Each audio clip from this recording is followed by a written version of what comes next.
TimeToWait.com. Sponsored by Bristol-Myers Squibb and Pfizer. Now more than ever, Lowe's knows you don't just want a low price, you want the lowest price. And with our lowest price guarantee, you can count on us for competitive prices on all your home improvement projects. If you find a qualifying lower price somewhere else on the same item, we'll match it. Lowe's, we help, you save. Price match applies the same item. Current price at qualifying retailers. Exclusions and terms apply. Learn how we'll match price at Lowes.com/lowest price guarantee. Life insurance. Why are you putting it off? Can't afford it? Too much hassle? Think you don't need it? There's lots of excuses for putting off life insurance. But if you weren't there, who would pay the mortgage and other bills? With Ethos, you could be covered in 10 minutes and boom, family protected. Ethos, fast and easy online term life insurance. Up to $2 million in coverage with no medical exam. Some policies as low as $1 a day. Answer a few health questions and get your free quote at ethos.com/score. That's ethos.com/score. The KFH Studios, powered by Devon James Injury Lawyers. Call 888-8888. That's 888-8888. From the Accident Recovery Team Traffic Center, don't worry about me, I called ART. Traffic. Looking at the traffic cameras here in Wichita, the traffic volumes really are starting to pick up, starting to see some much heavier traffic. We've also got a lot of traffic right now in the Hayesville area, 79th Street South between there and 71st. Traffic update from 98.7 and 1330 KNSS. The Accident Recovery Team Traffic Center, I'm Chad Chambers. Weather. Areas of fog this morning will give way to mostly sunny skies. A light southeast breeze under 10 today and a high of 86. Mostly clear this evening. Showers and storms arrive very late tonight into early Saturday morning. Overnight low 67. Skies eventually become mostly sunny on Saturday. It's a high of 88. Mostly sunny skies, a high of 90 on Father's Day. That's your forecast from Storm Team 12. I'm meteorologist Jake Dunn. Kansas Fan Headquarters, 97.5 and 1240 KFH Wichita, KNSS HD2 Clearwater, an Odyssey Sports Station. Hey Wichita, it's Jacob Albrock. Stay right there for the latest breaking in sports talk. It's Sports Daily coming up next, exclusively on 97.5 and 1240 KFH. Jim Rome here with your Rome Report. After the OKC Thunder bounced back with that Game 2 thumping of the Pacers, the general consensus was, all right, order has been restored. The Thunder remembered they were the Thunder. The Pacers were a great story, but both teams are who we thought they were, and this is still going to be a very short series. The hell it is. Come to find out, the Pacers are who they have shown us to be the entire postseason. And of course, they manned up in their crib and they won a huge Game 3 Wednesday night. And they did it by doing what they do best, pressuring the hell out of you, wearing you down, and then ultimately choking you out. And in our game-to-game referendum of whether or not Tyrese Haliburton is him or not, he was Thursday night. Moreover, that Pacer bench was him. And if Hallie and that bench can do that 2 more times, there is no reason to believe they won't shock the world, even if the Thunder are still favored to win this series. You keep throwing dirt on the Pacers, but I'm not going to. I know better. I'm Jim Rome. Are you a parent of a 2 to 8-year-old? Listen closely for an exciting offer, then head to abcmouse.com/radio to learn more. By now, you've probably heard of ABC Mouse. ABC Mouse is like a little one-on-one teacher. It has helped her so much. We're offering a promo at abcmouse.com/radio to try it for free for a month, then $14.99 per month until canceled. Go to abcmouse.com/radio to see this offer. That's abcmouse.com/radio. Actual ABC Mouse users compensate for their testimonials, sponsored by Age of Learning. While retinitis pigmentosa takes Mark's vision, his family gives him hope, whether at the family business or at home with his wife and sons. He knows he's not fighting alone. For 50 years, the Foundation Fighting Blindness has funded research into treatments and cures for blinding retinal diseases, providing hope to people with vision loss. And for Mark, winning the fight means being there for his family. The Foundation Fighting Blindness. Together, we're winning. Help us end blinding diseases at fightingblindness.org.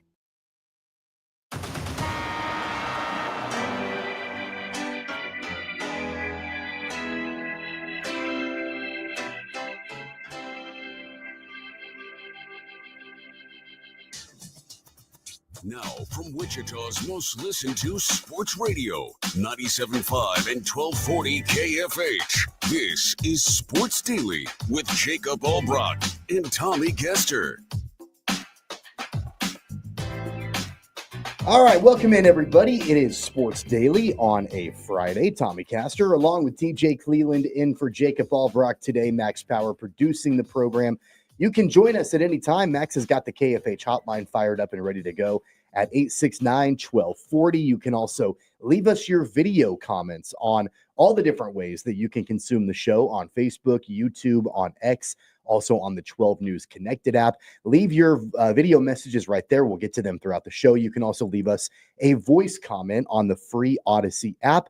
All you have to do is click the little microphone button, leave us a voicemail. We can play that back for you on the air. It's a Friday edition of the show. A lot to get to on the program. In our next hour, Jaylon Thompson, our Royals insider, will join us to break down what the heck is going on with the Kansas City Royals right now after they get swept by the Yankees. They get shut out last night. Final score 1-0 in the finale of that series at Kauffman Stadium. We'll dive into all of that throughout the program, but also talk to Jaylon Thompson, our Royals insider, in hour number 2. We've also got a preview of the NBA Finals Game 4 between the Thunder and the Pacers. We'll continue to follow the U.S. Open and a whole lot more here on a Friday edition of Sports Daily. TJ, good morning, my friend. Good morning. I can't believe that you're burying the lead here. When are we going to get into the fact that Travis Kelce and Taylor Swift were at the Stanley Cup Finals last night? They were. I kind of wondered how many times the camera would be on them compared to the actual, hockey game. I know that happens in football. Like whenever Taylor shows up to a Chiefs game, like that's the main story, right? Mm-hmm. But the fact that, the cameras were on them quite a bit during that game last night. They were. I'd like to think that wasn't Travis's doing to go watch that hockey game. I'd like to think that Taylor's a big NHL girl and drug Travis over there. So he's got voluntary OTAs today. Did he fly back in town? Maybe that's the hot headline. Probably. She strikes me as a hockey fan. I can see it. She's tough enough that, she could probably lay a guy out, check him right up against the boards. Yeah, I could see it. I could see that happening. How you doing this morning? Happy Friday. I'm doing all right. As I said last time, we did a bunch of these shows during Christmas time. I know you and Jacob were taking time off with the family and everything like that. It's a lot different waking up and driving to the station whenever the sun is out. It is. It is a completely different feeling. Whenever you do these in December, it is pitch black outside. So kind of feels like it's not, before 7 a.m. when I'm driving, which helps. So. Yeah, that's definitely a big benefit. I know, like, the first morning that I got up and I drove here and I had to put sunglasses on, I'm like, let's roll the windows down. Let's enjoy this beautiful morning, and then we'll pay for it in January when the sun doesn't come up until much later. You've been following U.S. Open? I have yesterday. Turned it on too late to apparently miss JJ Spawn making like 17 20-foot putts or something there at Oakmont. So I know we're going to dig really deep into that. It's crazy watching this Oakmont round. I like watching the videos of the the non-professionals. I watch the Barstool Golf out at Oakmont just to try to gauge what somebody like us would shoot. And I'm sure we'll dive really deep into that. Did you so see? I'm not going to bury the lead. I watched the Grant Horvat Bryan brothers as they basically what they did was they tried to score within the cut line the last time the tournament was at the U.S. Open, and there were 3 of them, and none of them did it. Even Wesley Bryan, who's played on the PGA Tour, I think he's won on the PGA Tour. He was like plus 12 through 2 rounds. Yeah. It's brutal out there. It is nuts. Yeah, it's completely. I don't know. There's definitely different stances. I've argued with a bunch of people about the way that the perfect golf storm to watch. What's the most entertaining and everything like that. So we'll definitely dive deep into that. I got a lot of thoughts. Jacob and I talked about it yesterday that it might be the first U.S. Open for either one of us in quite a while that we've been able to kind of lock into. Exactly, I know, because it's not opposite of the Wichita Open. Typically, we would be at the Wichita Open right now. The Wichita Open is next week as opposed to this week. So able to kind of get dialed in, locked into what's actually happening out at Oakmont this weekend. It's funny, when we went off the air yesterday, JJ Spawn, I think, was in the lead even early yesterday morning. Yeah. And Jacob was like, yeah, I don't know who that guy is. I'm like, you don't know JJ Spawn? Like, come on. You do have to be way into the PGA Tour to know who JJ Spawn is. Yeah, absolutely. Yeah, I agree. I've definitely, the past 4, I think, I've been at the Wichita Open, and I know that they usually do a pretty good job. That they, when you sit in that media room, they have a projector with the scoreboard for the Wichita Open. Then they bring in a TV on the rolly cart, and you watch the U.S. Open on that TV. So consume a lot of golf typically this weekend. So now we're going to get back-to-back consuming golf weekends, and I can't wait for the Wichita Open. You ever bet on the Wichita Open? It's a freaking blast. I've never. You can do it. No, I've never bet. Oh on my it. gosh, No. it's fun. You can only do it pre-round one. So you have to get them in. But it is crazy to sit there and just watch and just say, I have money on this guy standing 5 feet in front of me. Is it just for winner? Yeah, like, they do like top 5, top 10. Same way you bet. You just can't do the birdie count or anything like that. Right, but you can bet the leaderboard. We were talking also yesterday on the program that, you mentioned the amateur golfers that go and play the venues like they're doing at Oakmont. We should do that for the Wichita Open next year. We should go and do that. Could you get a KWCH camera crew to follow us and play around and have it set up the way that the Wichita Open is set up? We have to play from the tips. Yeah. They put the pins in those positions. You played in the Pro-Am last year, didn't you? I did. Did you tip out? No, I didn't tip out. It's a Pro-Am. Like, it's basically a scramble. Yeah. It's not the same thing. But that'd be fun to do before the Wichita Open. Because, that's a big deal now. Like, amateur golfers, like these influencers are going out and playing these major championship courses, and they're just getting their lunch ate. Yeah, I used to be a Part 107 drone certified pilot. I need to renew, but I could bring the drone out there. That'd be cool. It'd be just like a good video. Would be good. Be like the Wichita version of that. Yeah. That'd be a lot of fun. It'd be called Bad. It'd be very bad, very bad. I would imagine it probably wouldn't go particularly well. That's everything coming up on tap here today on the program. What's on tap is brought to you by Wichita Brewing Company, with locations east, west, and historic Delano, featuring a rooftop deck. Wichita Brewing Company, it's pizza and beer made here. We really appreciate Wichita Brewing Company coming in and being a big part of Sports Daily moving forward as the What's on Tap sponsor. And there is a lot on tap as the show progresses. We've also got some opportunities for you to win some great prizes. We've got some HTO. We'll tell you about how you can win that. And also, speaking of golf and Crestview, we're giving you an opportunity to go play a round for 2 with cart at Crestview.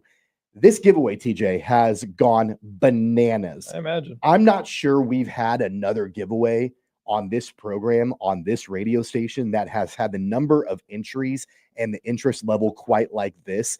And we're doing it every single week in the month of June, every Friday. So today's the day we're going to draw a winner. We drew a winner last week. And I believe the guy's name is Brandon, that won a round for 2 with card out at Crestview. We will draw another winner later on today as well. So a little bit later on in the program, we'll let you know exactly how you can get your entries in before we do our week number 2 drawing. And we're doing it every single week here in the month of June out at Crestview. Of course, next week we'll be out at the Wichita Open broadcasting live. And you're going to be joining us for one of those mornings. You'll be there. We're going to do an entire 4 hours live, both Thursday and Friday, the opening 2 rounds of the Wichita Open. And I don't remember which day you're joining us. Friday. Okay. Yep. So next Friday, you'll be with us for an entire 4 hours. I will be, man. I can't wait. Just digging into the deep storylines of golfers that, 90% of the people in Wichita don't know who they are, but they're going to know by the end of it. I'm pumped. I'm going to be there all 4 days doing coverage in some way, shape, or form. So it can be a big weekend of golf. And no kidding, this is probably the most popular one. I want to submit myself, but I was told I can't do it. I think that the biggest thing with the Wichita Open is that, it becomes such a huge spectacle in Wichita. You got people that don't even care about golf that are coming out and enjoying it. So we'll get more into that over the next week or so. And like I mentioned before, tell you how you can win a round for 2 plus cart out at Crestview a little bit later on in the program. We are just getting underway here on a Friday edition of Sports Daily. On the other side, we'll dive into the Royals, try to diagnose what the heck is going on with them, getting swept by the Yankees. That and a whole bunch more on a Friday edition of Sports Daily. Max Power producing. TJ Cleveland to my right. I'm Tommy Castor. We'll be right back.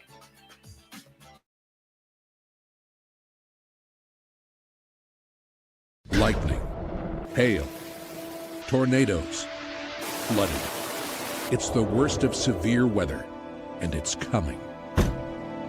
Spring brings warmer temperatures, but also dangerous weather conditions. Stay up to date day or night with the Storm Team 12 weather app. You'll get accurate forecasts so you can plan ahead and stay safe, no matter the weather. Download the Storm Team 12 weather app, brought to you by Stutzman's Greenhouse. The future of television has arrived. Next Gen TV is here with stunning video, movie theater quality sound, enhanced voice clarity, and interactive features, all upgradable for the future. Learn more at watchnextgentv.com. Sometimes people tell us, I don't get it, it's just tea. But let me tell you, we are so much more than just tea. With 20 plus flavors of sweet and unsweet iced tea, the possibilities are endless. Come on in and try them all for free to find your favorite, or get us on the go for your busy lifestyle. And don't miss happy hour every day. So the next time someone tells you it's just tea, tell them to come by and find out why we say, drink tea, be happy. They're not just the canvas of our imagination. They tell a story. Clouds affect the events of your day. Sometimes they growl, sometimes they inspire, but they're always the messengers of nature's mood, written in the sky. Storm Team 12 understands the language of clouds. We're dedicated to decoding their message, so you know what to expect. Behind every cloud, there is a story waiting to be told. Trust Ross Jansen and Storm Team 12, alerting you first to the impact on your life. Jim Rome here, lighting up your afternoons on The Jim Rome Show. Catch me starting at 2 on Wichita's #1 sports radio, Kansas Fan Headquarters, 97.5 and 1240 KFH.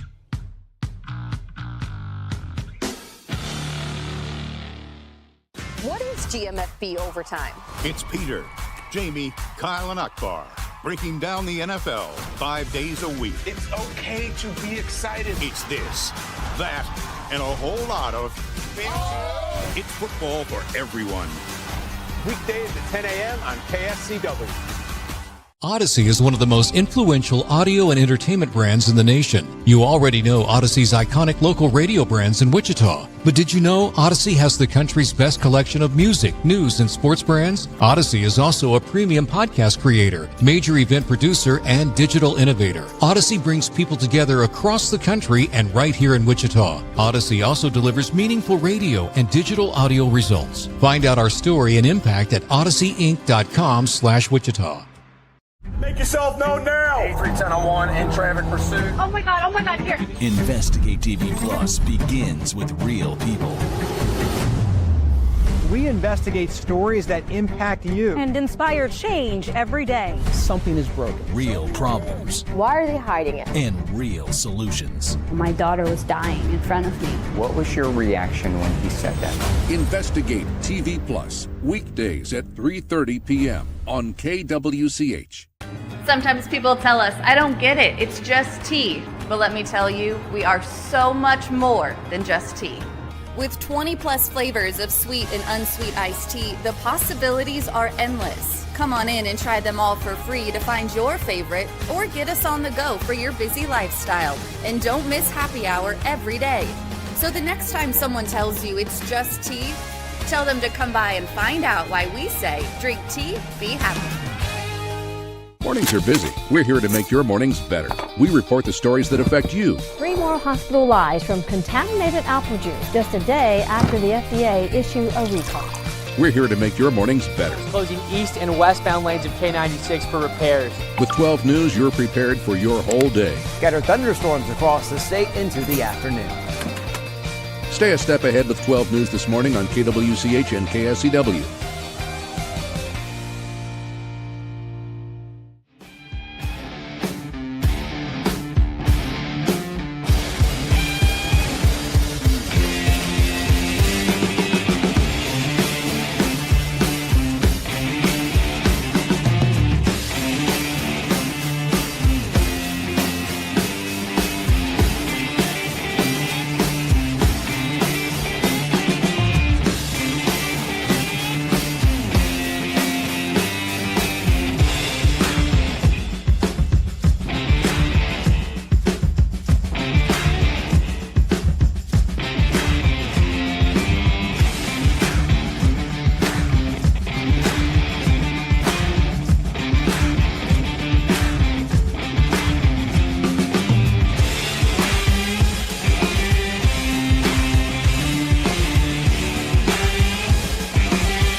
KFH.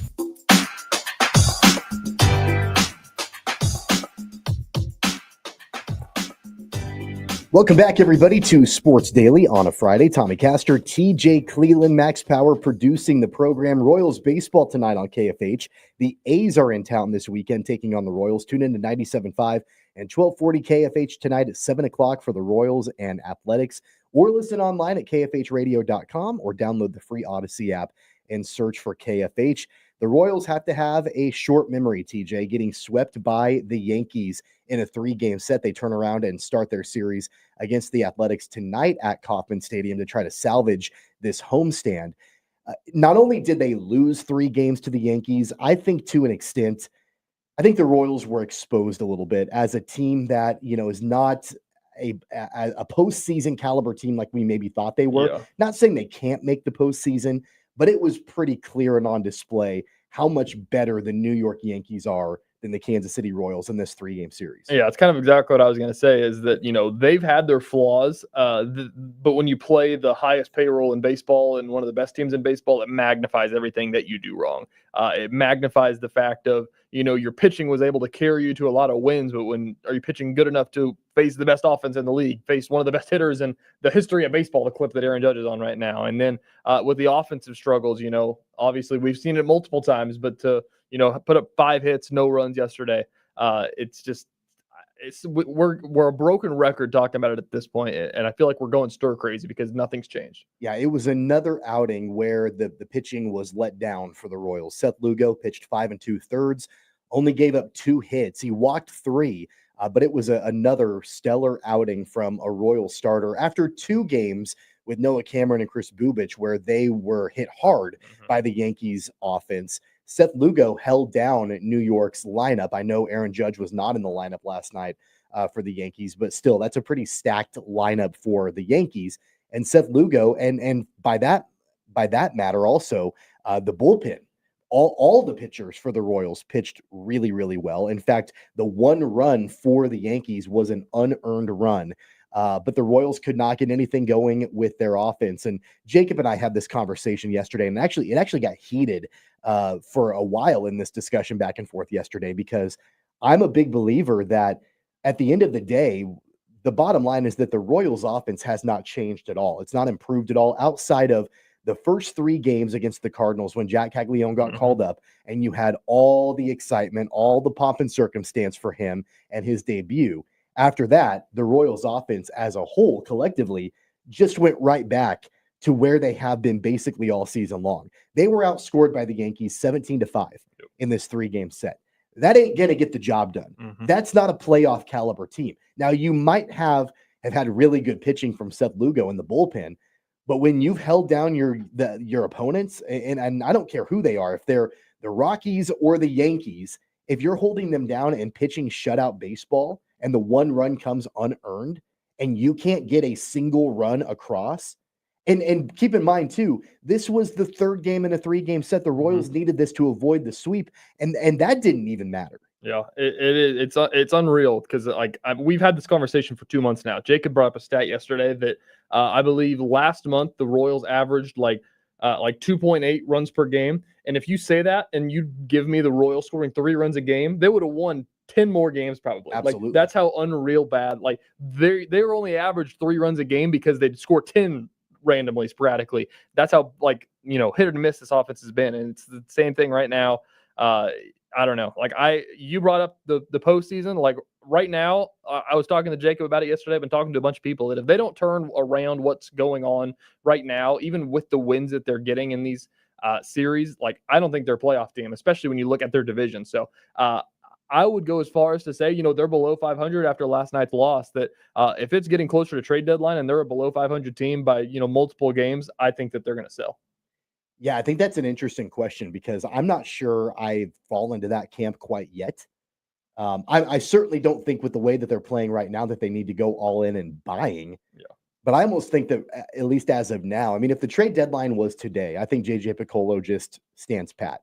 I don't think he makes any changes. And that may not. I think it would have to take either a tremendous streak that they go on in a positive way, or they lose a bunch of games between now and the trade deadline and things fall off a cliff for them to go either direction. But as it stands right now, you're playing like a mediocre at best ball club collectively, holistically. I just don't think that you're in a position to buy or sell right now. I think that, you just basically hold firm. I mean, yeah, you'd love to have another bat in the lineup. You'd love to have another 4 bats in the lineup. You'd probably love to have bullpen reinforcements. Where things got heated between Jacob and I yesterday was he gave the thought that maybe the Royals need to prioritize starting pitching. I'm like, no, they don't. It was one bad outing from Noah Cameron, one bad outing from Chris Bubich, but Seth Lugo showed, last night why this rotation overall as a whole is the strongest part of their entire team. So I don't think you're prioritizing that if you're going to go be a buyer at all at the trade deadline. Yeah, I would agree with that. But I do agree with the fact that, to think that the starting pitching can carry you to anything, it's not true. Like the clip that they went on, you think about the winning streak and how just unbelievable the Royals were in that stretch in late April, early May, whenever that was. Because there was 7 shutouts in a 14-game span. Like it's unfathomable to think about what that pitching staff did, and it's not attainable to keep doing. It's kind of the same thing. Like last year, the Royals were winning so many games with 2 runners left on. Like they were just unreal at hitting with runners in scoring position. Now this year, it's obviously completely different. So just what they're doing isn't attainable to continue success whenever they've had their success. Well, shoot, we talked about that stat yesterday too. I believe that in 2024. They had like a 282 batting average with runners in scoring position. It was like second best in the league. Their average with runners in scoring position, I think, is like 211 right now. Abysmal. It's dropped 70 percentage points from one season to the next. They went from one of the most clutch teams in Major League Baseball a season ago, and that's why they made the playoffs, to one of the most unclutch teams. Actually, maybe the most unclutch team in Major League Baseball. Here's the other thing too, TJ. I can understand on Tuesday night, you losing a game to Max Fried, right? I've been a Max Fried fan ever since he came up with Atlanta. He's a dominant pitcher. He's got filthy stuff. I can understand being held down by him. Not a knock on these other 2 guys, but you took on Clark Schmidt and Will Warren, and they shut you out. Yeah. I cannot reconcile that. I cannot wrap my head around that. Yeah, like I honestly at this point, like I don't know what you do as an offense. We've talked about the bringing up Cags, and he's kind of struggled so far, but whatever, he's 22. But like, do you go get a corner outfield bat? Like, what do? There's nothing you can do at the trade deadline to fix like a systemic problem here. Like I don't know what the problem is of why they can't score runner. Even the games that they'll put up 11 hits, they just can't hit with runners in scoring position. So I'm sure there's some bad luck that goes into this. I'm sure there's maybe some bad approach things. But I don't know. I don't know. What do you do? Like I'm honestly at a loss at this point. I have dangled this scenario out a couple of different times. It's been a minute. It's probably been, 3 weeks. It probably goes back to when the Royals had that stretch of games where they were basically just getting shut out. When was that? Like mid-May when that was going on, was probably the last time that I dangled this name out there. But a guy by the name of Alex Zumwalt is the hitting coach for this team. You got to shake something up at this point. I don't know the inner workings of the way that, the hitting coach works with the players and exactly, what his responsibilities are, how much of the fault falls on his shoulders and all of that. But you almost need a fall guy at this point, right? You almost need somebody to fall on their sword. And you never want to advocate for somebody to lose their job, but at this point right now, again, you scored 5 runs in 3 games against the New York Yankees, against a team that you faced in the playoffs a year ago, against a team that going into this season, you felt like you could go up against again in the playoffs. With that sweep, with that loss last night, the Royals are now under 500.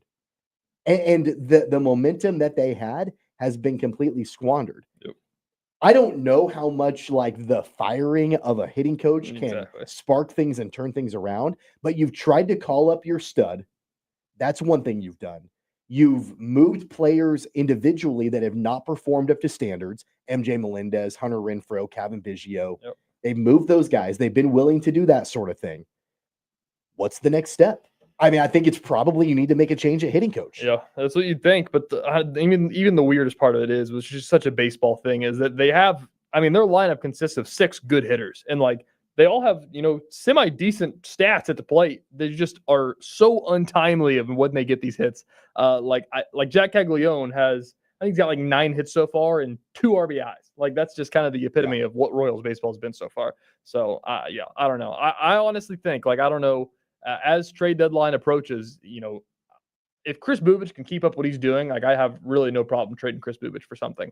Like Really, I would You trade would Chris move Bubic. I know that Noah Cameron has been floated around to be got a trade bait thing, just because they've got so much starting pitching. So I don't know. I mean, they're paying Reagans and Lugo and Waka. Bubic right now is not on the payroll for what he should be the way that he's pitching. If he can keep this up, people are going to, and he's still relatively young. So I'd say that you could get something nice for Chris Bubic. So if they're not going to be in a spot, if they're still in 4th place in the Central, in a couple games below 500, it's not going to do any good to have a stellar pitching staff to try to climb out of a 6-game hole to try to make the 3rd wild card spot, and then you're not even technically you're in the playoffs, but you're not in the playoffs if you have the 3rd wild card spot, in my opinion. So I don't know. Yeah, I think it's one thing to take on a team that is maybe middle of the road in the American League, and see what that series looks like, and you can be frustrated by it. But when you're taking on a team like the Yankees, and you're never going to have the payroll that they do, but you also feel like you can compete with them, or you should be competing with them from top to bottom. And they smack you around, and they've smacked the Royals around in recent history. That was 8 consecutive games that the Yankees have beat the Royals. That's crazy. 8 consecutive games. The other thing that I think that is incredibly concerning, and we'll talk to Jaylon Thompson about this too in our second hour, the Royals have lost 11 of their last 14 home games. That's crazy. They're not winning at Kauffman Stadium. Yeah. You need to win at Kauffman Stadium, and they're not able to do that. And I think that's almost as concerning as anything else. Yeah, I don't know. There's just no way to pin what you want to do with this. So I don't know. I was at the K on Tuesday. I watched Caglianone's debut. I was up there covering that with Jaylon Thompson. So I don't know what his average is at right now. What's your level of concern with Caglianone? We're still talking about the Royals. Yeah, it's nothing. It's a 0. They brought him up for a reason. I think now you give him the longest leash imaginable. Because the worst thing the Royals can do is to start to get impatient with him through a week and a half in the bigs, and then you start messing with him and you get in his head, and you could really screw up his development that way. And that was the risk of bringing him up early. That was the risk of bringing him to the big leagues. I think he'll be fine as long as he's kind of left alone. Yeah. But I remember on this program when he was called up, I remember saying very specifically, Royals fans, you can be excited about Caglianone, but he also is not going to cure what ails this team. He is one guy in the lineup, and he's how old is the guy? 22? He's 22 years old, and he's played in the major leagues for a week and a half. Yep. He is not going to be the white knight riding in on his horse to save the day. Outside of Aaron Judge or Shohei Ohtani, I'm not sure that there's an individual player out there that can turn around a fortune of a team like that. And that's not Jack Caglianone right now. Yeah, and that's okay. That's perfectly okay. The worst thing that can happen is when, if they start to put undue pressure on his shoulders, or he starts pressing, or he starts, not being natural, like all of that. Yeah. So my level of concern is nothing. I feel like he needs the longest leash possible. Yeah, I would agree with that. I definitely think he needs to play every day. I think he needs to play in the outfield every day, and just, continue his development at the big league, just do what he was doing in AAA. But the hard part about this is I know that JJ Piccolo was very adamant that he didn't want to call him up for a team that was struggling for this reason. Right. He wanted to call up a guy that would be on a good team that wouldn't have to bear any load of any sort, and just go do his thing while the team didn't really need him. And unfortunately, that's just not the case right now. And so I think that the pressure, unconsciously has gone towards him to do something. Obviously, whatever he did still wouldn't be enough for the recent struggles. So I think that Caglianone may be pressing himself a little bit, which he would never say and nobody else would ever say. But, like the final at bat last night, did you watch the final at bat last night? Yeah. He took a 95-mile-an-hour fastball down the middle because he was it almost seemed like he was surprised that he got a fastball. Right. Which I don't blame him. Surprised that he got something to hit. Yeah, because he doesn't. Like, he gets so many changeups and sliders and everything because nobody wants to throw him a high fastball, and he got it, took it, strike 3, game over. Like, I feel like he's just kind of got the pinwheels in his mind spinning way too fast right now, and he just needs to get the first home run to get out of the way so he can stop thinking, because right now is probably the lowest batting average that he's hit maybe in his life. Like, that's the craziest part about that. Did they have Joel Goldberg up in right field the entire game too? Like, every time Cags went up to bat, I know that the players don't care about the broadcast, like whatever. That's the stupidest thing in the world. Like, if you want to talk about pressure, you want to talk about just like this team is losing games and they're getting embarrassed by the Yankees. You don't need a guy perched down in right field every time Kaggs goes to bat, hoping that he gets his first major league home run. That's not the priority. Yeah. I don't know. It's frustrating. I mean, like even there on Tuesday night, I was going live after the game, needed some like locker room and everything like that. And it's just like, what do you talk about? Because like Taglione is the excitement of this team. And, he went 1 for 4, but it's like, there's so much other disappointment going on that, I don't know. It just feels like it's the shiny toy that's just kind of like thrown in with the rest right now. And I don't know. He needs to get the first home run. The Royals need to win a series. Again, I guess they won the Cardinal series, but need to win a home series. I guess I'll say that. Yeah, they do. It's been a very disappointing week for the Royals when they had, the opportunity to sort of, I think, solidify themselves as a potential postseason team in the American League. But as of right now, they are 10.5 games out of first place in the AL Central, and they're 2 games back in third place. That's the epitome, or not the epitome. That's the worst part about this is the fact that they're not out of the wild card chase yet, but they're behind 3 teams in their own division that they're going to play 100 more times. So it's like everything is magnified by that, and the fact that they're not chasing the Tampa Bay Rays and stuff like that. Like, if they get in, they play the Twins in the playoffs, and they probably are going to lose 60 of 100 to the Twins the way that things are going. So it's like, even if they make the playoffs right now, with the way that their division is, I mean, they need to be second place in the division to be a real shot at doing something in the playoffs. Yeah, I mean, look, you can look at it glass half full or glass half empty. They play a lot of divisional opponents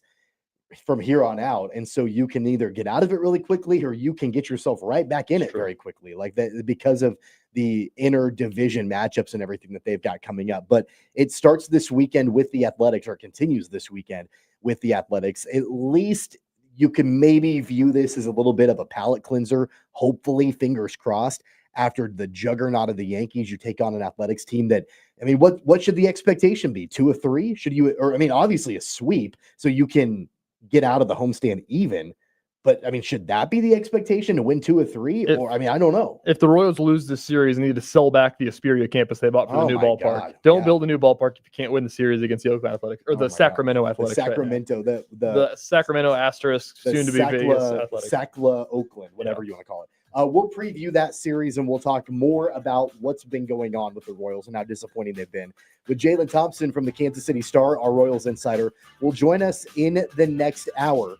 We've got more Sports Daily just around the corner. We'll talk NBA Finals. We'll give you an update on the U.S. Open and a whole lot more. Max Power producing, TJ Cleveland. I'm Tommy Castor at Sports Daily, coming right back.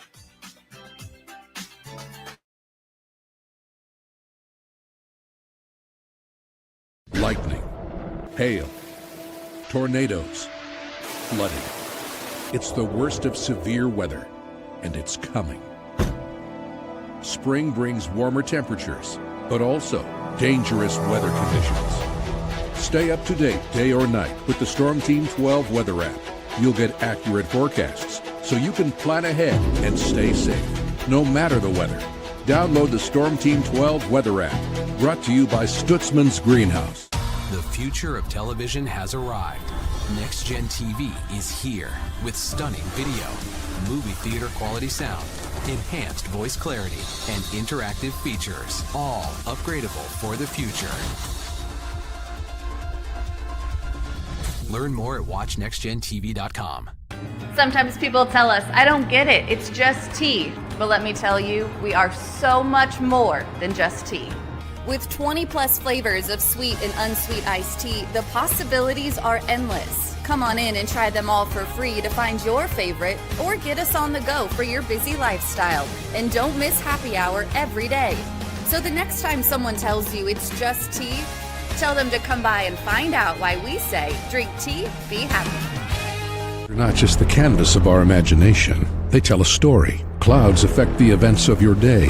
Sometimes they growl, sometimes they inspire, but they're always the messengers of nature's mood written in the sky. Storm Team 12 understands the language of clouds. We're dedicated to decoding their message so you know what to expect. Behind every cloud, there is a story waiting to be told. Trust Ross Jansen and Storm Team 12, alerting you first to the impact on your life.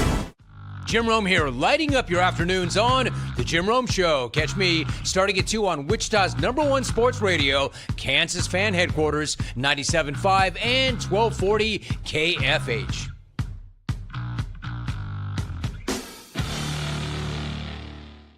What is GMFB Overtime? It's Peter, Jamie, Kyle, and Akbar breaking down the NFL 5 days a week. It's okay to be excited. It's this, that, and a whole lot of fantasy. It's football for everyone. Weekdays at 10 a.m. on KSCW. Odyssey is one of the most influential audio and entertainment brands in the nation. You already know Odyssey's iconic local radio brands in Wichita. But did you know Odyssey has the country's best collection of music, news, and sports brands? Odyssey is also a premium podcast creator, major event producer, and digital innovator. Odyssey brings people together across the country and right here in Wichita. Odyssey also delivers meaningful radio and digital audio results. Find out our story and impact at odysseyinc.com/Wichita. Make yourself known now. 831001 in traffic pursuit. Oh my God, here. Investigate TV Plus begins with real people. We investigate stories that impact you. And inspire change every day. Something is broken. Real problems. Why are they hiding it? And real solutions. My daughter was dying in front of me. What was your reaction when he said that? Investigate TV Plus, weekdays at 3:30 p.m. on KWCH. Sometimes people tell us, I don't get it, it's just tea. But let me tell you, we are so much more than just tea. With 20 plus flavors of sweet and unsweet iced tea, the possibilities are endless. Come on in and try them all for free to find your favorite or get us on the go for your busy lifestyle. And don't miss happy hour every day. So the next time someone tells you it's just tea, tell them to come by and find out why we say, drink tea, be happy. Mornings are busy. We're here to make your mornings better. We report the stories that affect you. 3 more hospitalized from contaminated apple juice just a day after the FDA issued a recall. We're here to make your mornings better. Closing east and westbound lanes of K96 for repairs. With 12 News, you're prepared for your whole day. Scattered thunderstorms across the state into the afternoon. Stay a step ahead with 12 News this morning on KWCH and KSCW.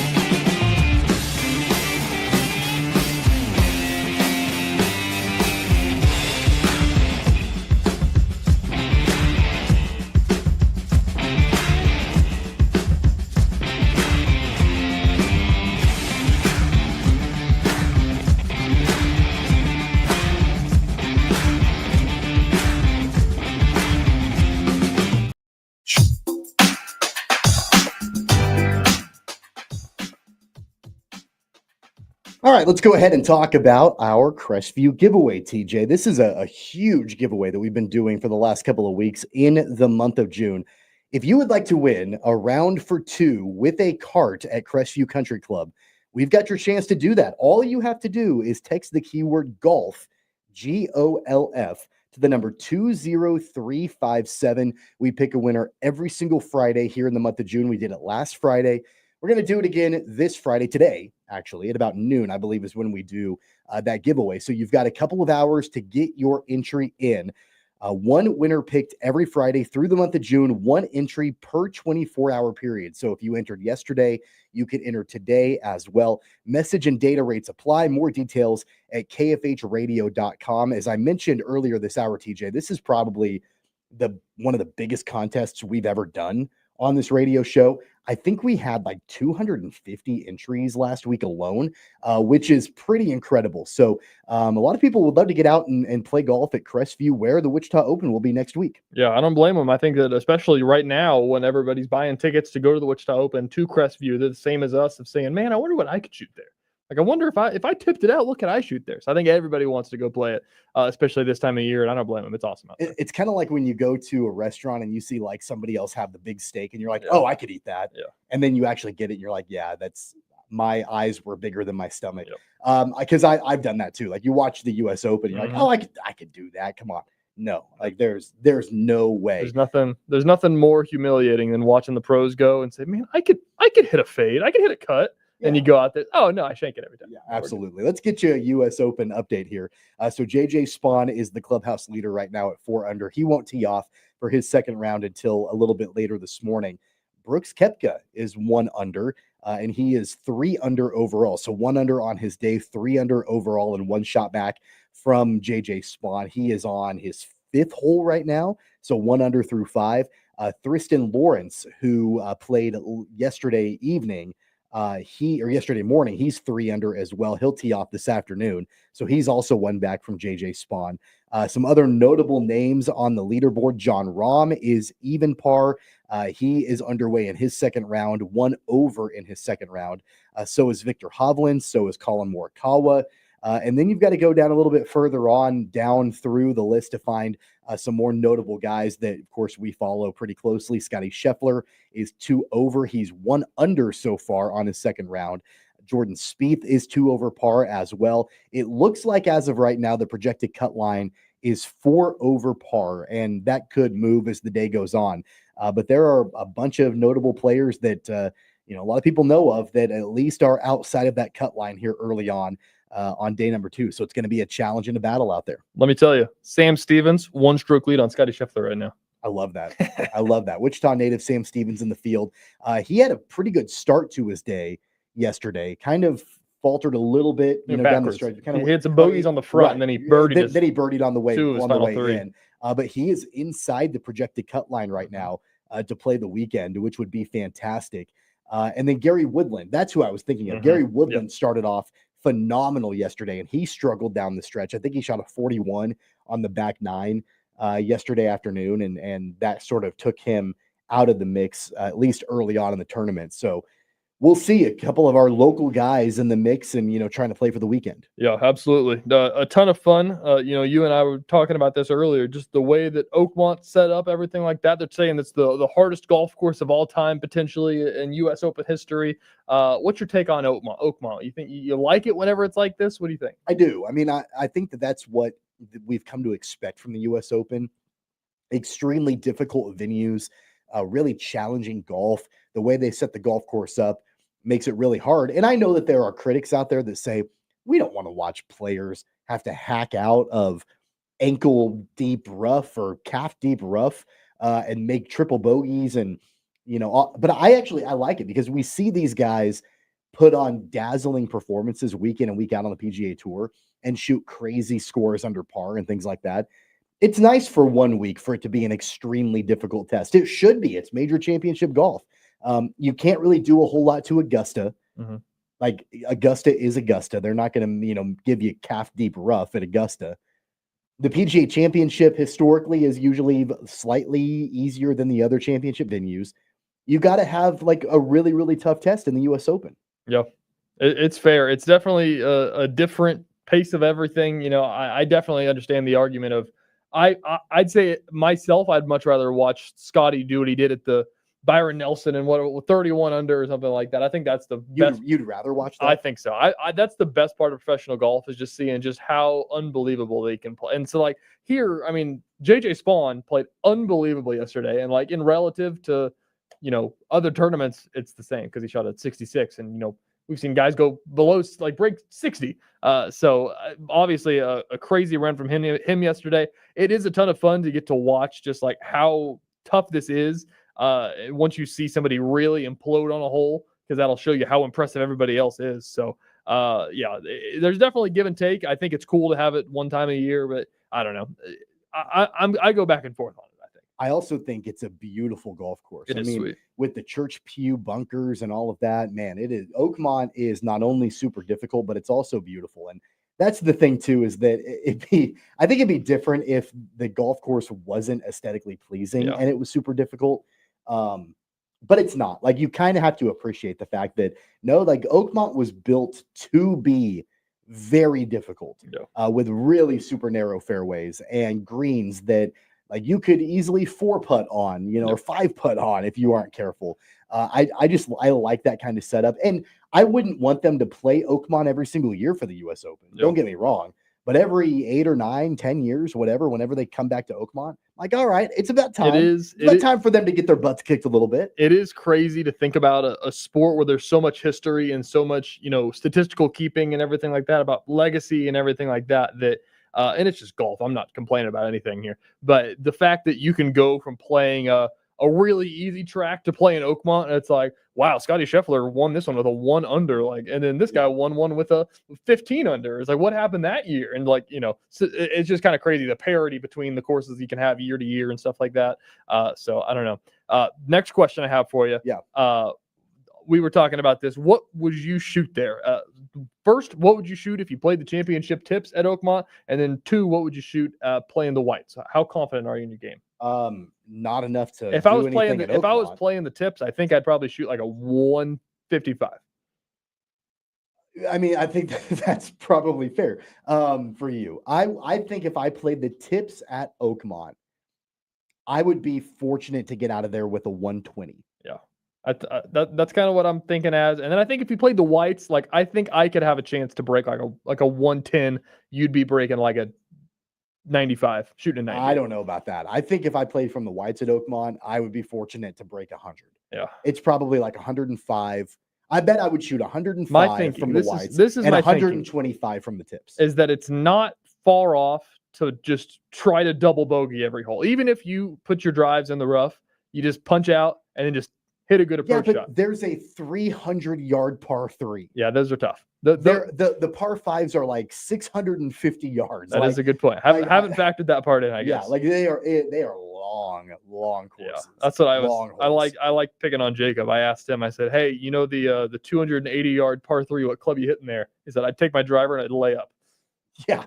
So I know a guy, and I'm not going to, share his name. But this was years ago out at Crestview. He got a hole-in-one on one of the par 3s with his driver. It was into the wind, and it probably was the hole. It was like 185 or 190. It was probably playing 210, 215 into the wind, and he took driver. And I always wondered, like, when you tell people you made a hole-in-one, do you tell them that you hit driver, or do you just say, "Oh, I hit a hole-in-one," and hope they don't ask? Yeah, I don't know. It's an interesting question. So. Yeah, crazy week of golf. Going to be a ton of fun the way the leaderboard's shaping up. You think about the fact that Brooks Koepka is 1 off the lead right now. Like, that's a name we haven't seen really competing for majors. You think about Ben Griffin and what he's done recently. John Rahm back in the top 10. Scotty Scheffler within striking distance. Like, this is going to be like a big name finish, it feels like. Well, we just heard from our winner of the giveaway in the first week for Crestview. Brandon left a comment on our video stream, said, wanted to chime in and thanks Sports Daily and Crestview for the round of golf. You'll catch me out there, David Hasselhoffing, and in the drop zone, but it'll be a what good does that time. mean? He's playing from the sand. He's in the sand. He's David Hasselhoffing. All right. Never heard that one before. So I love that. Brandon, hope you enjoy the round, and we appreciate you entering. You've got your chance to win that giveaway. We're going to do another drawing later this afternoon, so you can text the keyword golf, GOLF, to 20357 for your chance to win a free round of golf for 2 plus cart out at Crestview Country Club. And of course, we always appreciate Crestview being a supporter of the program. We're going to get into the NBA Finals in our second hour. Before we take our final break of hour number 1 here, TJ, we got to mention this briefly. The whole Antonio Brown situation that came down last night is wild. The more I read about it, the more it makes sense, because Antonio Brown is a maniac. But if you missed the news, he is being sought after for an attempted murder charge from an altercation that happened at a boxing event a month ago. Is that right? I have no idea. I know it had something to do with like a stream too. Like, there's tons of video of the altercation happening. And so I don't know It's crazy. I literally, like, my jaw was dropped. I was sitting in my car after I got off work last night, and that ESPN notification popped up. And I said, you got to be kidding me. Like, he's wanted for, like, how many pro athletes have been wanted for murder? Like, that's an unbelievable headline. Yeah, not a lot of them, I would imagine. The warrant that's out for his arrest right now shows a charge of attempted murder with a firearm, and it instructs Brown to post a $10,000 bond and remain on house arrest until trial. Yeah, I remember when the whole boxing event happened and he was detained because he put out a statement saying that he got jumped and people were trying to steal his jewelry and things like that. And now it sounds like, at least allegedly, maybe that didn't happen. Yeah, it's unbelievable stuff. And to think, like, everybody talked about Antonio Brown and how crazy he is on Twitter and on social media and just walking off the field in this final, like, everything has gone just so awry for that dude. Like, how good he used to be. Like, he was unbelievable as a player. Like, it was nuts watching Antonio Brown play. And now it's this, and it's just, nobody's even going to remember how good of a player he was. I mean, I certainly think, and maybe, I don't know if you agree with this or not, I think that through the first, 5 years he was in the NFL, like, he was on pace to probably be a Hall of Famer in the way that, I mean, he was so talented and he was putting up the stats, and like he was the best wide receiver in the game, and then just totally went off the rails. Yeah. Rick wanted to remind us of O.J. Simpson, little known running back that was wanted for murder. I'd forgotten about that. I did. No, yeah, you can't forget about that. there are a few, I mean, like Ray Lewis, right? Like, there are a handful of players in professional sports that have been accused of murder before. Antonio Brown can now add his name to. He didn't kill anybody. It was attempted murder. I mean, I want to make that very clear. He didn't murder anybody. We're gonna get sued. Yeah, he didn't murder. It's attempted murder. But at least as of now, from what I'm reading from ESPN, they still don't have him. Like, he's not in custody. So they're seeking to find him. That's the craziest part of the story, is that there's a manhunt for a former wide receiver All-Pro. They're looking for Antonio. I shouldn't laugh and make light of this, but man, that guy just fell off a cliff, and he is bizarre. If you follow him on social media, on X, he is all over the place. Yeah, he's nuts. Clearly, there are some issues there. That came down last night. Antonio Brown being sought for attempted murder. I certainly didn't have that on my bingo card for a Friday, that's for sure.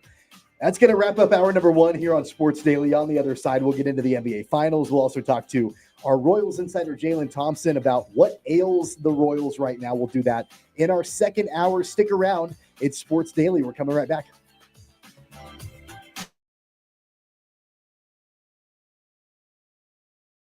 Lightning, hail, tornadoes, flooding.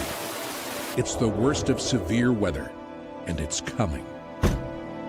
Spring brings warmer temperatures, but also dangerous weather conditions. Stay up to date day or night with the Storm Team 12 weather app. You'll get accurate forecasts, so you can plan ahead and stay safe, no matter the weather. Download the Storm Team 12 weather app, brought to you by Stutzman's Greenhouse. The future of television has arrived. Next Gen TV is here with stunning video, movie theater quality sound, enhanced voice clarity, and interactive features, all upgradable for the future. Learn more at watchnextgentv.com. Sometimes people tell us, I don't get it, it's just tea. But let me tell you, we are so much more than just tea. With 20 plus flavors of sweet and unsweet iced tea, the possibilities are endless. Come on in and try them all for free to find your favorite, or get us on the go for your busy lifestyle. And don't miss happy hour every day. So the next time someone tells you it's just tea, tell them to come by and find out why we say, drink tea, be happy. They're not just the canvas of our imagination. They tell a story. Clouds affect the events of your day. Sometimes they growl, sometimes they inspire, but they're always the messengers of nature's mood, written in the sky. Storm Team 12 understands the language of clouds. We're dedicated to decoding their message, so you know what to expect. Behind every cloud, there is a story waiting to be told. Trust Ross Jansen and Storm Team 12, alerting you first to the impact on your life. Jim Rome here, lighting up your afternoons on The Jim Rome Show. Catch me starting at 2 on Wichita's #1 sports radio, Kansas Fan Headquarters, 97.5 and 1240 KFH.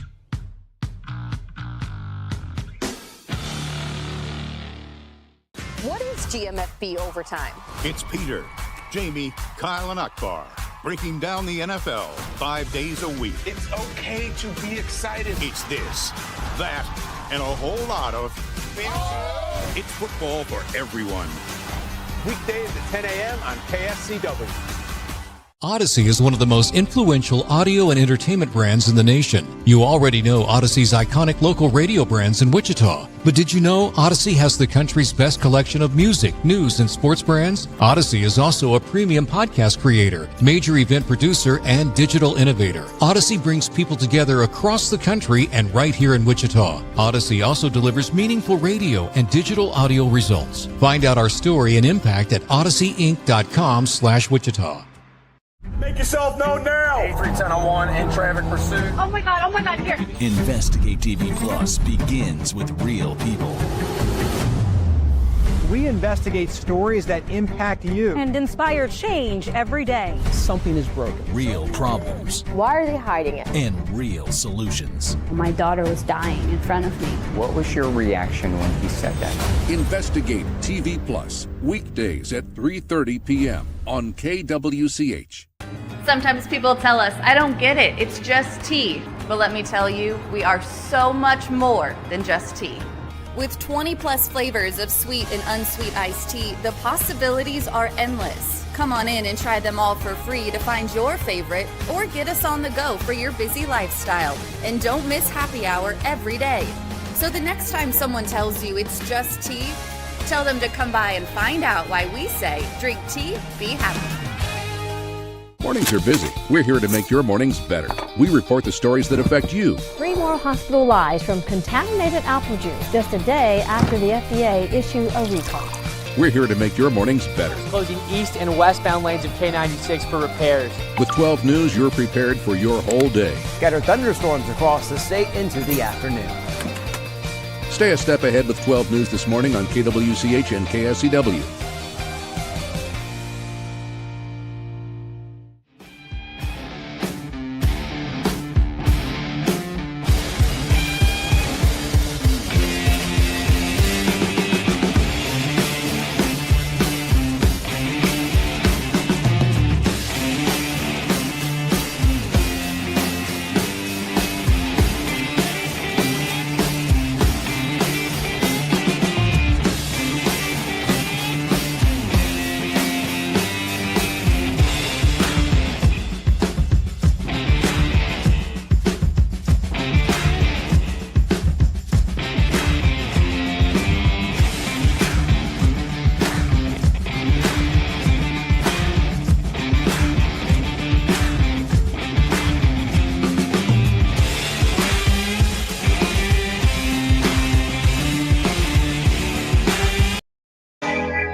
Now, from Wichita's most listened to sports radio, 97.5 and 1240 KFH. This is Sports Daily with Jacob Albrock and Tommy Kester. Welcome back, everybody, to Sports Daily here on KFH. Tommy Castor, TJ Cleveland in for Jacob Albrock, Max Power producing the program. Hour number 2 is underway. You can join the show. Call the KFH hotline at 869-1240. Max is manning that hotline throughout the entire morning if you'd like to chime in on anything we've been talking about here on this Friday edition of the show. You can also leave your video comments like so many have this morning on our YouTube, our Facebook, our X. We're also simulcasting on 12 News Connected. So you can join the show in that way as well. Don't forget, if you miss any of this program, like, for example, if you can't hang around for the Jaylon Thompson interview later on this hour to talk about the Royals, you can always go back and listen on the free Odyssey app to the podcasted version of the program as well. While you're on the Odyssey app, you can leave us a voice message. Click the microphone button right by the KFH logo there on the Odyssey app, and you can leave us a voicemail. We can play those back on the air and discuss those as well. So multiple ways to join the program here on Sports Daily. I don't know if you knew this about me, TJ, but I also have denied the Knicks permission to interview me for their head coaching job. Yeah. So I wanted to add my name to that list as well. Smart. There have been so many people that have been denied permission to talk to the Knicks about their head coaching job. I just wanted on the record, I have also denied. They called me. They called Tony. They called Tony. You. Tony denied it. Tony said, hey, you can't talk to him. You can't interview him. What a mess that's become. It is crazy. And it just shows, there's been such an argument in NBA basketball, and I'm a Suns fan, so I've seen it too, because the Suns have gone through 4 coaches in 4 years now. The grass sometimes it's just not going to be greener. And like, this is the perfect example of firing Tibbs without a plan. Yeah. Like, what do you've got to have a something in the chamber if you're going to pull the trigger. Clearly the plan has been, hey, we would like another existing coach that's currently coaching a team in the NBA right now. There are 29 other teams, and we're going to go ask all of them for their coach. I mean, come on. What are we doing here? They're going to end up with a coach like, I don't know. Thibodeau was probably a top, fill in the blank, whatever number you want to put there, coach in the NBA.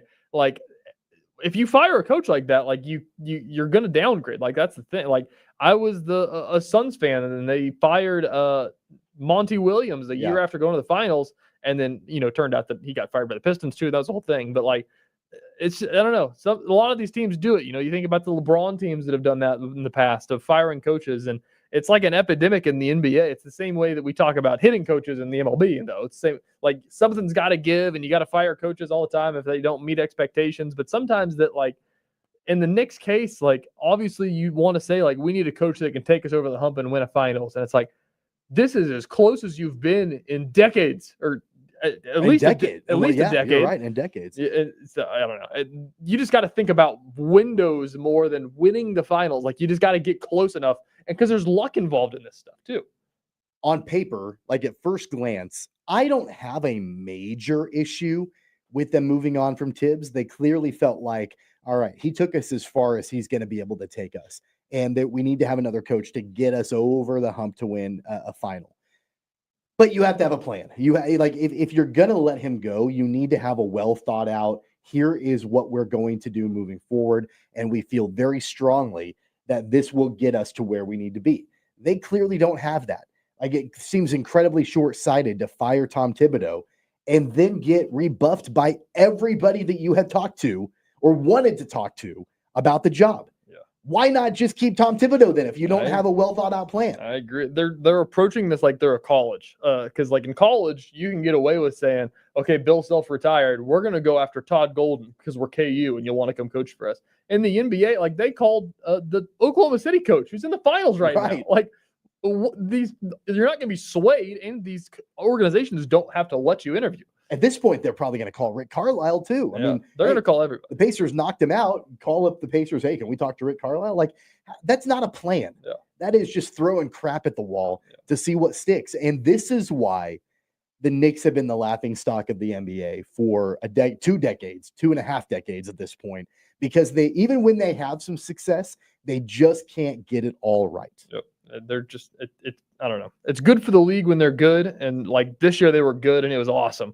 And then just the fact of, front office decisions. I think there's a lot of, NBA's got the most drama of every league, depending on front office decisions, the way that they handle a lot of stuff. And so I think there's a little piece of that of like, just there. I think that there was a piece of just saying like, hey, this isn't good enough for our fans. And it's like, what are you doing? Doesn't make any sense. Do you think there's any legitimacy to the rumors that a guy by the name of John Calipari may have some interest in that job? That'd be crazy if that was true. I don't think John Calipari is going to leave Arkansas. I think he's going to retire there. But I definitely think it's going to be a college coach the way that this is shaping up. I don't know who it's going to be. Dan Hurley's already said no. Maybe they'll call Bill Self. Jay Wright's already said no. He's going to stay retired. Calipari was asked about it, I think at some banquet or gathering or something. And his quote was that the Knicks job is a hell of a job. John Calipari speak, who knows what that means. But I've always thought, like, if he can leverage that into a good amount of money, and it's the New York Knicks, which he probably can leverage it into a good amount of money, why not? Why not leave Arkansas and just go give that another try? His last stint in the NBA didn't work out. He's got another opportunity to get back in the league and see if he can maybe make this second one stick. Yeah, that'd be a lot of fun if it was John Calipari. That'd be just to think about the way that college basketball is. Like, we haven't seen a coach make that jump since it's completely changed. I don't know who the last college coach that jumped up was. Was it Billy Donovan? Was he the last probably one? So that's what I'm saying. Like, since the sport has completely changed at the college level and it's completely different, it'd be interesting to see because it's a lot more NBA-esque now. So I think it could be something. I think the most recent one that fell apart and was a disaster was John Beilein. When he left Michigan to go to the Cavs, that was an absolute abject disaster. Yeah. Like, that did not work at all. And there are so many examples of college coaches going to the NBA and it doesn't work. Calipari is one of those examples. Yeah. Rick Pitino is an example. Lon Kruger is an example. There are a lot of them out there, which is probably why, after all these years, Bill Self has never made that jump. I know. I think that he's been he's talked about that in the past too. I know the Spurs have been heavily involved. I know Tyler Self worked for the Spurs. Yeah. And I would have thought the Thunder would have been a team to go after him with his Oklahoma ties. Obviously, he's from there. Yeah. And he's got all the close relationships with the Spurs. I think there's a reason for that. I mean, like, coaches can very quickly hurt their legacy. I think that Bill Self knows that that messing with Happy can sometimes just mess everything up, and it's happened to coaches before, as you said. So I think that Fred Hoiberg is an example of a coach that it didn't work in the NBA, and he ended up going back to college. I mean, probably the last one, probably the main one, is Billy Donovan. Yeah, and even then, I mean, has Billy Donovan been an elite NBA head coach? I don't know if I would go that far. He's been okay. Yeah. He was another name, by the way, that the Knicks wanted to talk to, and the Bulls said, "Yeah, no, we're not going to let you in to talk to our guy." Yeah. I don't know. It's going to be really interesting to see what they do with that. So, but speaking of the NBA Finals, I don't know. Changing over to that, do you think the Pacers were going to get that game the other day? I think I said on this program last Monday that it was going to be Thunder and 4. So I've eaten those already. Yeah, I mean, I think that it's been I think the Pacers have shown why they belong in this NBA Finals for sure. I still believe, and I will get into more of this in our next segment, but I still believe that the Thunder are a more talented team than the Pacers are, but the Pacers are executing better. They're doing what they do. They're hanging around in games and then they're closing it out, and the Thunder are unable to do that. I think the pressure 100% in Game 4 is on the shoulders of the Thunder. They cannot afford to fall down 3 games to 1 against a team like the Pacers. They just can't do that. Now, if they do fall down 3 games to 1, is it conceivable that the Thunder can win 3 in a row? Sure. But man, with the way that the Pacers have been clutch, that's a pretty difficult ask. Yeah, it's crazy to think about because I remember talking to Jacob on the show is that everybody liked the Thunder so much because they worked so well as a unit. Like, they weren't the classic super team where they had 2 guys running the show. Like, they were so good at making all 5 guys work together on the court. It's kind of the Pacers too, right? That's what the Pacers and now do. The Pacers are outplaying them with their own game is what I'm saying. So that's the craziest part that of what they've done so well. And the fact that, I mean, the Thunder only lost 14 games in the regular season. The fact that the Pacers are getting to them like this is really interesting. And, Rick Carlisle has a lot to do with that. It's something that Jacob and I were talking about at work yesterday. So it's a great team. And on paper, it doesn't make sense why they're this good, but they're really good at just staying in the game and then finding a way. Yeah, that's their bread and butter. That's the recipe. If they can hang around, if they can be within striking distance, and that could even mean a 15-point deficit in the fourth quarter. If they're just hanging around in that regard, then you got to believe that in the last 5 minutes of a ball game, they're going to cut it down to 1 or 2 possessions and be right back in it. That's been their bread and butter, not just in this series, but throughout the entire playoffs. It's what they do. And that's propelled them to now have a 2-1 lead against the Thunder at home going into game number 4. Yeah, it's really like an unquantifiable stat of how good Tyrese Halliburton is at the end of games. I listened to Scott Van Pelt's podcast, and they were breaking that down. There's maybe never been another player who has been that high of a success rate late in games that Tyrese Halliburton's been. It's crazy. We're going to continue our NBA Finals conversation in our next segment. We'll preview game number 4. What do the Thunder need to do to get back in it and even the series at 2 games apiece? And what kind of pressure is on their shoulders in this game number 4? We'll get into that in our next segment. Don't forget, later on this hour, Jaylon Thompson, our Royals insider, will join us to talk all about what's been going on with the Kansas City Royals. That's coming up a little bit later on in this hour. Max Power producing, TJ Cleveland to my right. I'm Tommy Castor, Sports Daily. We'll be right back.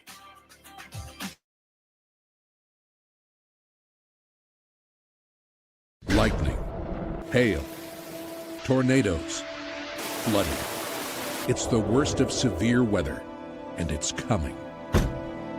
Spring brings warmer temperatures, but also dangerous weather conditions. Stay up to date day or night with the Storm Team 12 weather app. You'll get accurate forecasts, so you can plan ahead and stay safe, no matter the weather. Download the Storm Team 12 weather app, brought to you by Stutzman's Greenhouse. The future of television has arrived.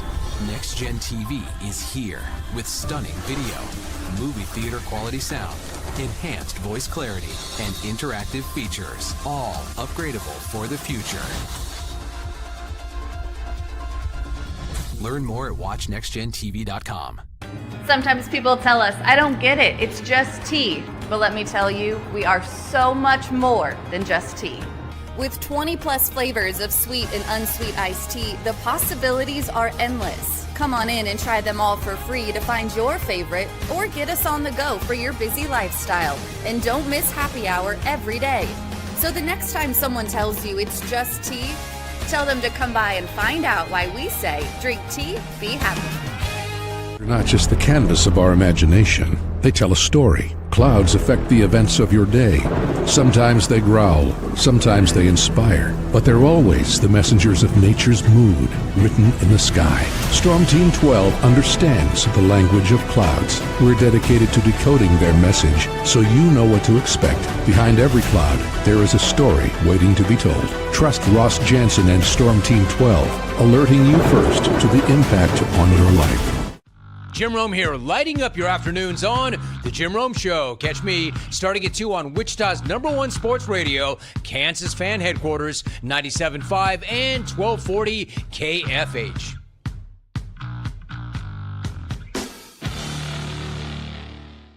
What is GMFB overtime? It's Peter, Jamie, Kyle, and Akbar breaking down the NFL 5 days a week. It's okay to be excited. It's this, that, and a whole lot of fantasy. It's football for everyone. Weekdays at 10 a.m. on KSCW. Odyssey is one of the most influential audio and entertainment brands in the nation. You already know Odyssey's iconic local radio brands in Wichita. But did you know Odyssey has the country's best collection of music, news, and sports brands? Odyssey is also a premium podcast creator, major event producer, and digital innovator. Odyssey brings people together across the country and right here in Wichita. Odyssey also delivers meaningful radio and digital audio results. Find out our story and impact at odysseyinc.com/Wichita. Make yourself known now. 8310 in traffic pursuit. Oh my God, here. Investigate TV Plus begins with real people.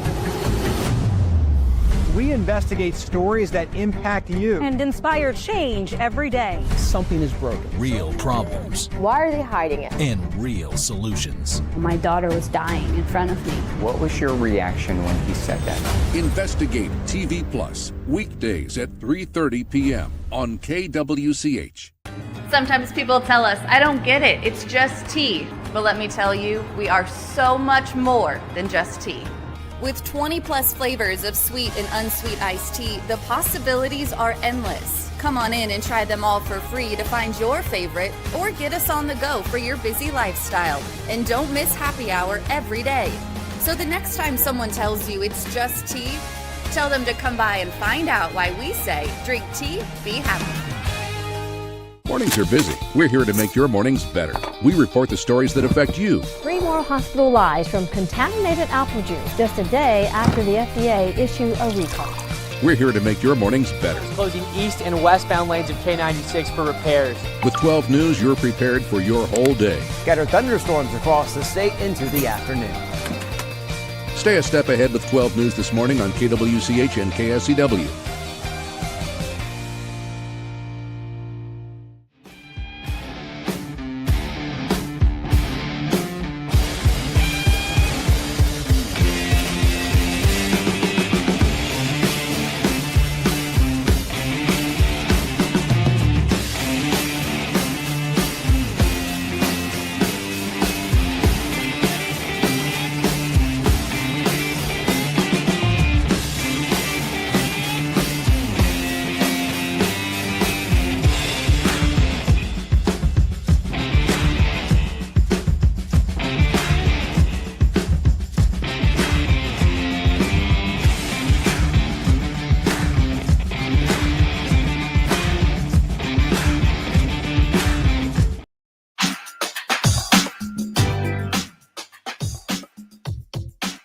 Welcome back, everybody, to Sports Daily here on KFH. Tommy Castor, TJ Cleveland, in for Jacob Albrocht, Max Power producing the program. Later this hour, our Royals insider Jaylon Thompson will join us. That's What's on Tap, and What's on Tap is brought to you by Wichita Brewing Company with locations east, west, and historic Delano, featuring a rooftop deck.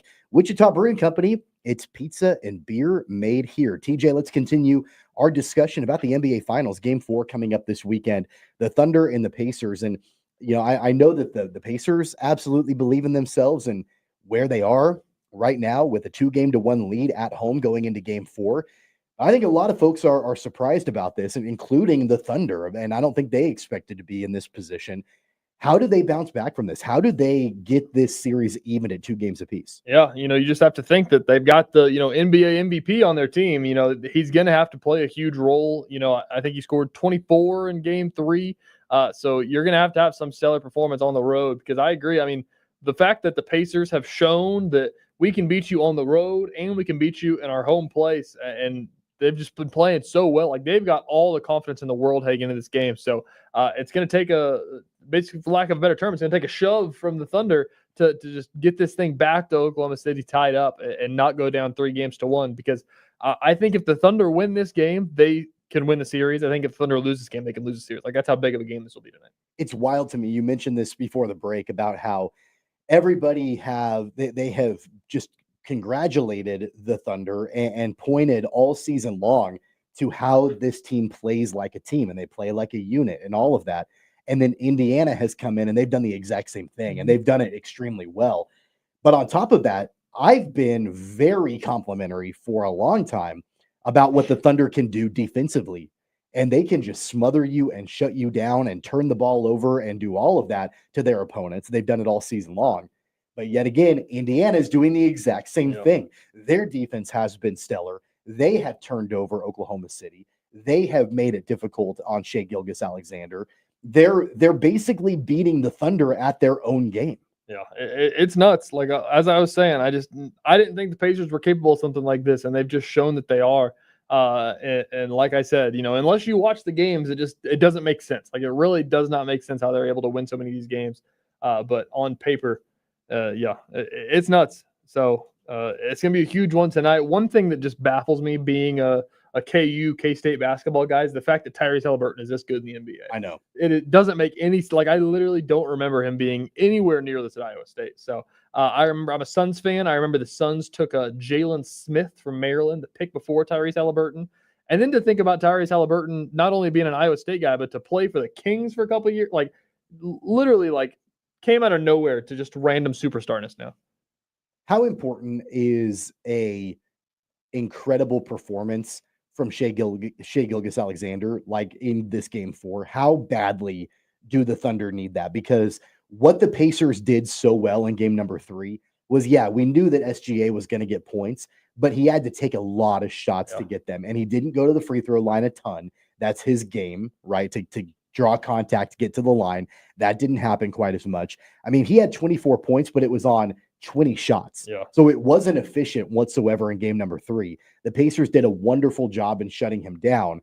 How essential is it that he bounces back in this Game 4? Yeah, I mean, that's the Pacers' bread and butter. They know that that's what they want to do. They know that the Thunder just operates so well with Shai Gilgeous-Alexander.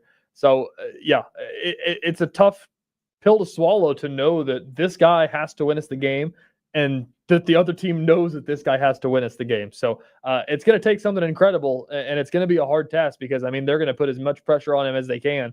So, whether that be a huge scoring night or if he's going to be the facilitator to do it. But the Pacers have had the answer so far. So, I mean, it's literally going to take an MVP performance probably. What do you feel like the Thunder need to do to feel comfortable in the fourth quarter? Like, do they need to have a 20-point lead in the fourth quarter, a 25-point lead? Like, at what point do you start to feel like, okay, we've got this one in the bag. We've got this game in hand. The Pacers are not going to be able to come back. Or is there a number? I mean, do you feel like you never feel comfortable until that final buzzer sounds? I know. It just sounds so crazy. Like, if you would have been saying this 2 weeks ago, you'd be talking crazy talk. The fact that the Thunder can't feel comfortable with a 15, 20-point lead in the fourth quarter. But it's just the compliment to the Pacers and what they do so well. So, whatever the number may be, you'd have to say like a 20-point lead feels like you'd win that game. But we've seen crazier stuff happen. As I'm saying, it's just going to have to be clutch play from the Thunder. They're going to have to do something pretty spectacular to get a win tonight because it's going to be a really tough spot. I can't believe that they're favored by 7 points. Like the Pacers feel like the value pick by far in that. Yeah, I was gonna ask you about that. I'm seeing a line anywhere between 6 and 7 points right now. I don't think that's a good touch at all. Like, I mean, I guess maybe taking the points is probably the way to go, but I could see it wildly going in either direction, honestly. I definitely I wouldn't be picking 6.5 points. But if you think Thunder are going to win, I mean, they're probably going to have to win by that many points. So, it's going to be awesome. I'd probably pick Pacers money line if I was betting on this game, but all my assets are currently in Scotty Scheffler. So, hey, by the time the U.S. Open is over, you'll still have maybe 2 more games in the NBA Finals. Maybe Game 6 will be getting ready to go. You can play some bets there. Yeah. No, I mean, I think that the Thunder have a real opportunity here to be able to say, look, like, we're tired of this. We are the more talented team. We've got the bigger stars. We execute better. Like from top to bottom and from start to finish, they can reassert themselves and take back control of this finals. But you know what? If they let it slip in the game tonight, and of course you're on the home turf of the Pacers, it's not going to be easy. It's going to be an electric atmosphere in Indianapolis. If they let that one slip away, it's that much more difficult to try to win 3 in a row to win an NBA Finals. I'm putting you on the spot. Who wins Game 4? I think the Thunder can get one. I think that they can. I think they're good enough to go win a game on the road. I think it will be an awesome performance. It'll be a really great game. This might be the best game of the finals that we'll see, but I'll pick Thunder tonight. Will this series go to a Game 7? No, Thunder in 6. So you think they'll win 3 in a row? I think if they can win this game, they'll get back home and they won't lose. I guess never mind. NBA is different, isn't it? They do 2-2, 1-1-1. Yeah. Okay, I'll take back that. It's going 7 then. Going to go 7 games, but you're still going Thunder. From here on out, the home team will win every game. You're going Thunder though. Thunder in 7. Okay. Wow. Well, interesting. Well, Game 4 is tonight. I'm glad that we don't have to take multiple days off to get this Game 4. That frustrates me so much. It used to be so much. Whenever the Suns were in the finals, because that was like the best year watching NBA in my life. In 2021. They did it more than I've ever remembered because, I mean, it was like a day off in between, and then travel days were 2 days off in between. Yeah. It's unreal how long they stretch the NBA playoffs. Like, the NBA playoffs are the best part of the NBA by far, and they stretch it out. When did it start? April? Yeah, I mean, it started a long time ago. Yeah. What's wild about the whole thing, I can understand travel days and having some time off in between if you're going back and forth. But the fact that it was like a 2 or 3 day gap between games 1 and game 2, they're both teams are in Oklahoma City. I know. Play game 2. You don't have to travel. What are you doing? The MLB does it the best way of just playing back-to-back days, then you travel, then you play back-to-back days, then you travel.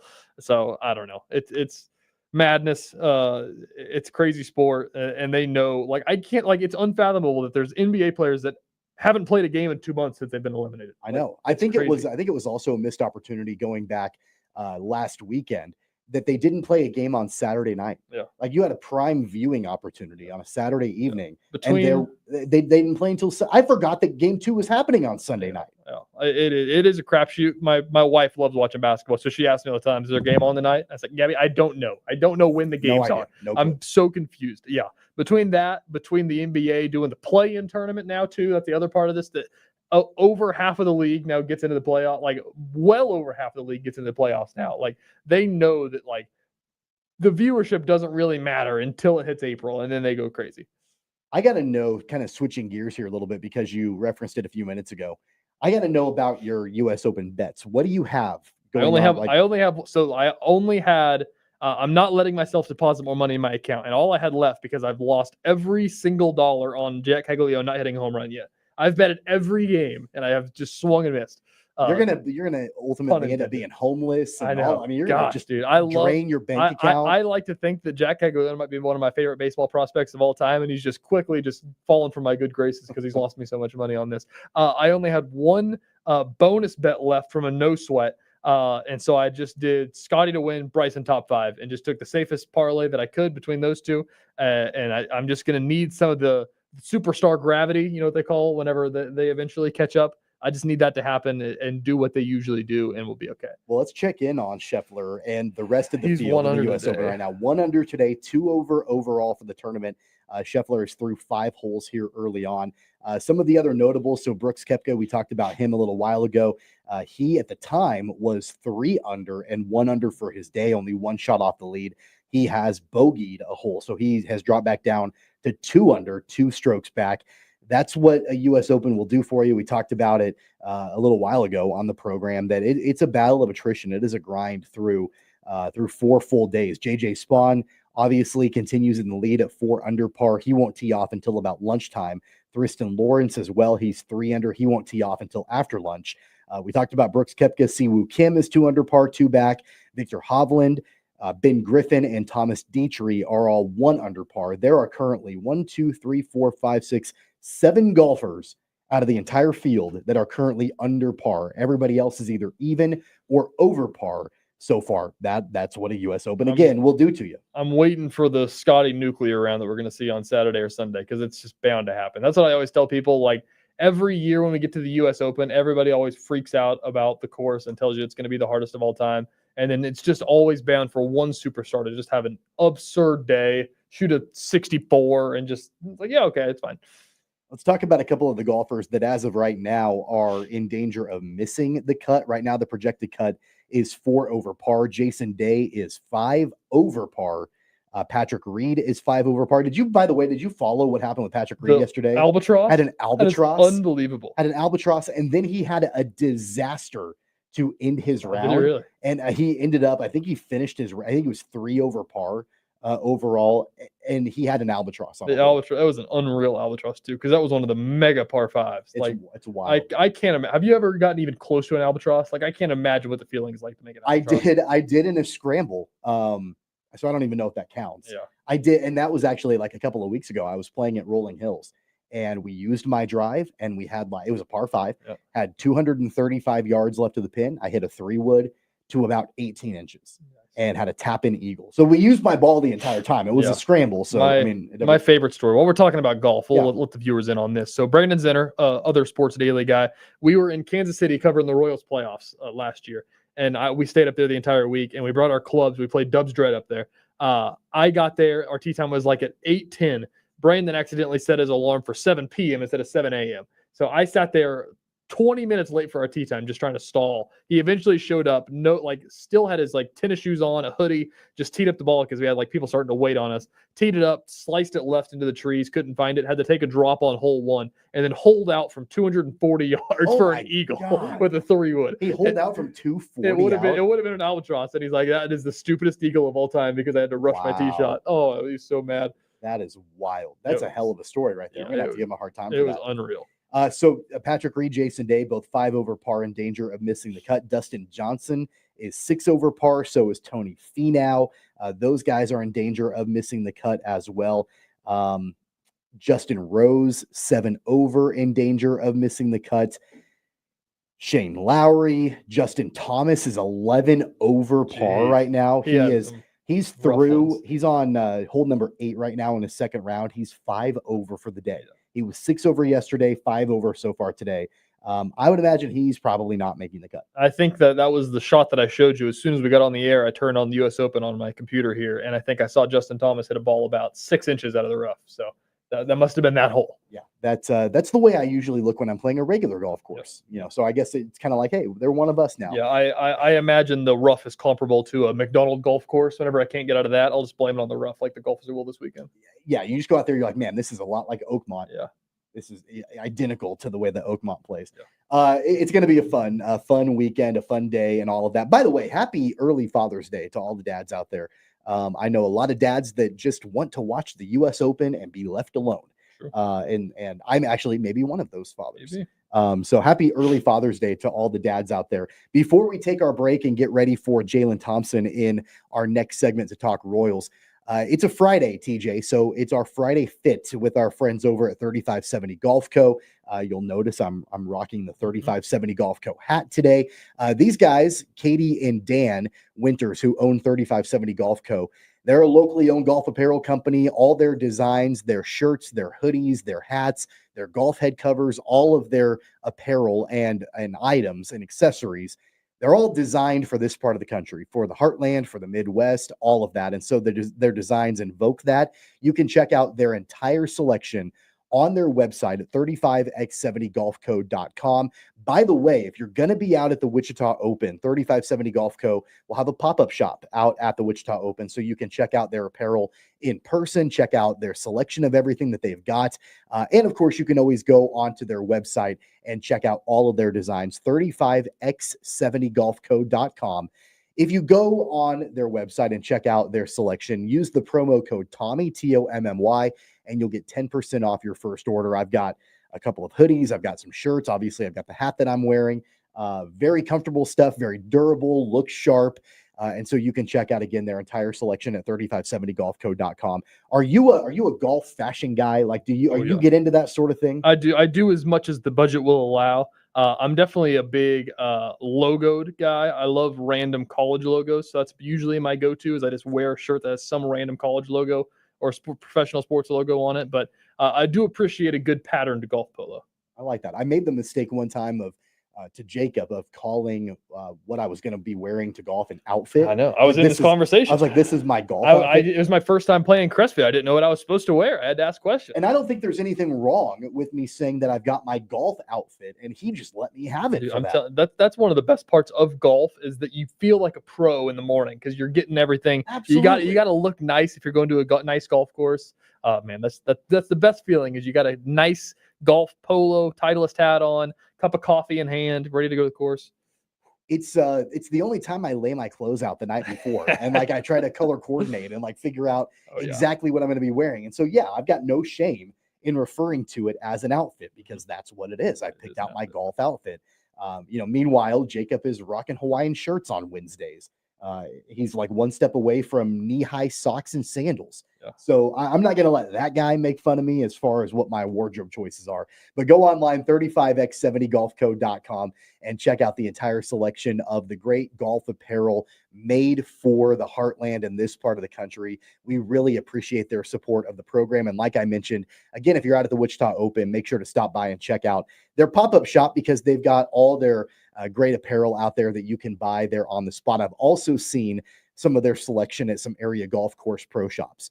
So you can definitely get out there. I know Flint Hills carries some 3570 Golf Co. apparel and some other courses too. So get out there to the Wichita Open, check it out. By the way, speaking of the Wichita Open, you've got an opportunity to win Wichita Open tickets, by the way. Also, all you have to do is text the keyword OPEN, OPEN, to 20357. We'll get you tickets to the Fan Zone for the Wichita Open, which kicks off on Thursday. And as a reminder, we will be broadcasting live Sports Daily on Thursday and Friday from Crestview for the Wichita Open. We're really excited about that. It's going to be a lot of fun. We did that last year. We'll do it again this year. Hope to see a lot of you out there to enjoy one of the best events that this city has to offer. We're going to step aside for a timeout. On the other side, Jaylon Thompson, our Royals insider, will join us. I want to get to the bottom of what's going on with them and get his take on how the Royals can pull themselves out of this slide that they're in right now. We'll do that on the other side with Jaylon Thompson, Max Power producing, TJ Cleveland. I'm Tommy Castor. We'll be right back.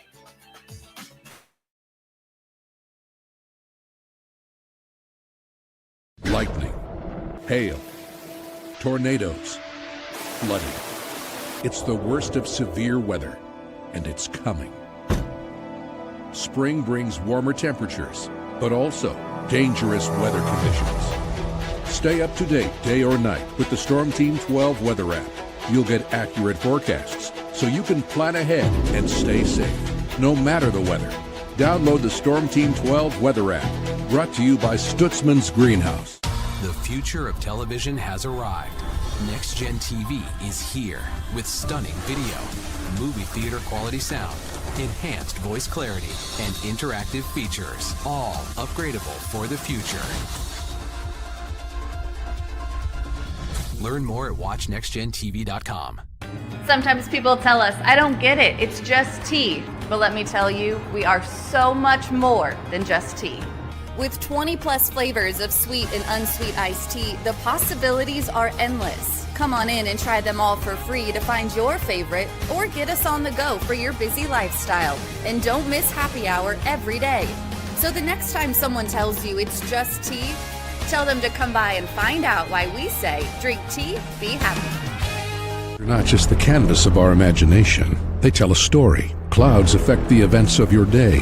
Sometimes they growl, sometimes they inspire, but they're always the messengers of nature's mood written in the sky. Storm Team 12 understands the language of clouds. We're dedicated to decoding their message so you know what to expect. Behind every cloud, there is a story waiting to be told. Trust Ross Jansen and Storm Team 12, alerting you first to the impact on your life. Jim Rome here, lighting up your afternoons on The Jim Rome Show. Catch me starting at 2 on Wichita's #1 sports radio, Kansas Fan Headquarters, 97.5 and 1240 KFH.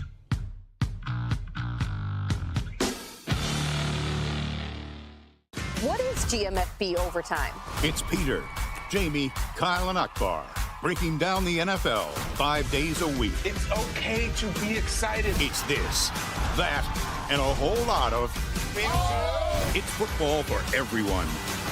Weekdays at 10 a.m. on KSCW. Odyssey is one of the most influential audio and entertainment brands in the nation. You already know Odyssey's iconic local radio brands in Wichita. But did you know Odyssey has the country's best collection of music, news, and sports brands? Odyssey is also a premium podcast creator, major event producer, and digital innovator. Odyssey brings people together across the country and right here in Wichita. Odyssey also delivers meaningful radio and digital audio results. Find out our story and impact at odysseyinc.com/Wichita. Make yourself known now. 8310 in traffic pursuit. Oh my God, here. Investigate TV Plus begins with real people. We investigate stories that impact you. And inspire change every day. Something is broken. Real problems. Why are they hiding it? And real solutions. My daughter was dying in front of me. What was your reaction when he said that? Investigate TV Plus, weekdays at 3:30 p.m. on KWCH. Sometimes people tell us, I don't get it, it's just tea. But let me tell you, we are so much more than just tea. With 20 plus flavors of sweet and unsweet iced tea, the possibilities are endless. Come on in and try them all for free to find your favorite or get us on the go for your busy lifestyle. And don't miss happy hour every day. So the next time someone tells you it's just tea, tell them to come by and find out why we say drink tea, be happy. Mornings are busy. We're here to make your mornings better. We report the stories that affect you. 3 more hospital lies from contaminated apple juice just a day after the FDA issued a recall. We're here to make your mornings better. Closing east and westbound lanes of K96 for repairs. With 12 News, you're prepared for your whole day. Scattered thunderstorms across the state into the afternoon. Stay a step ahead with 12 News this morning on KWCH and KSCW.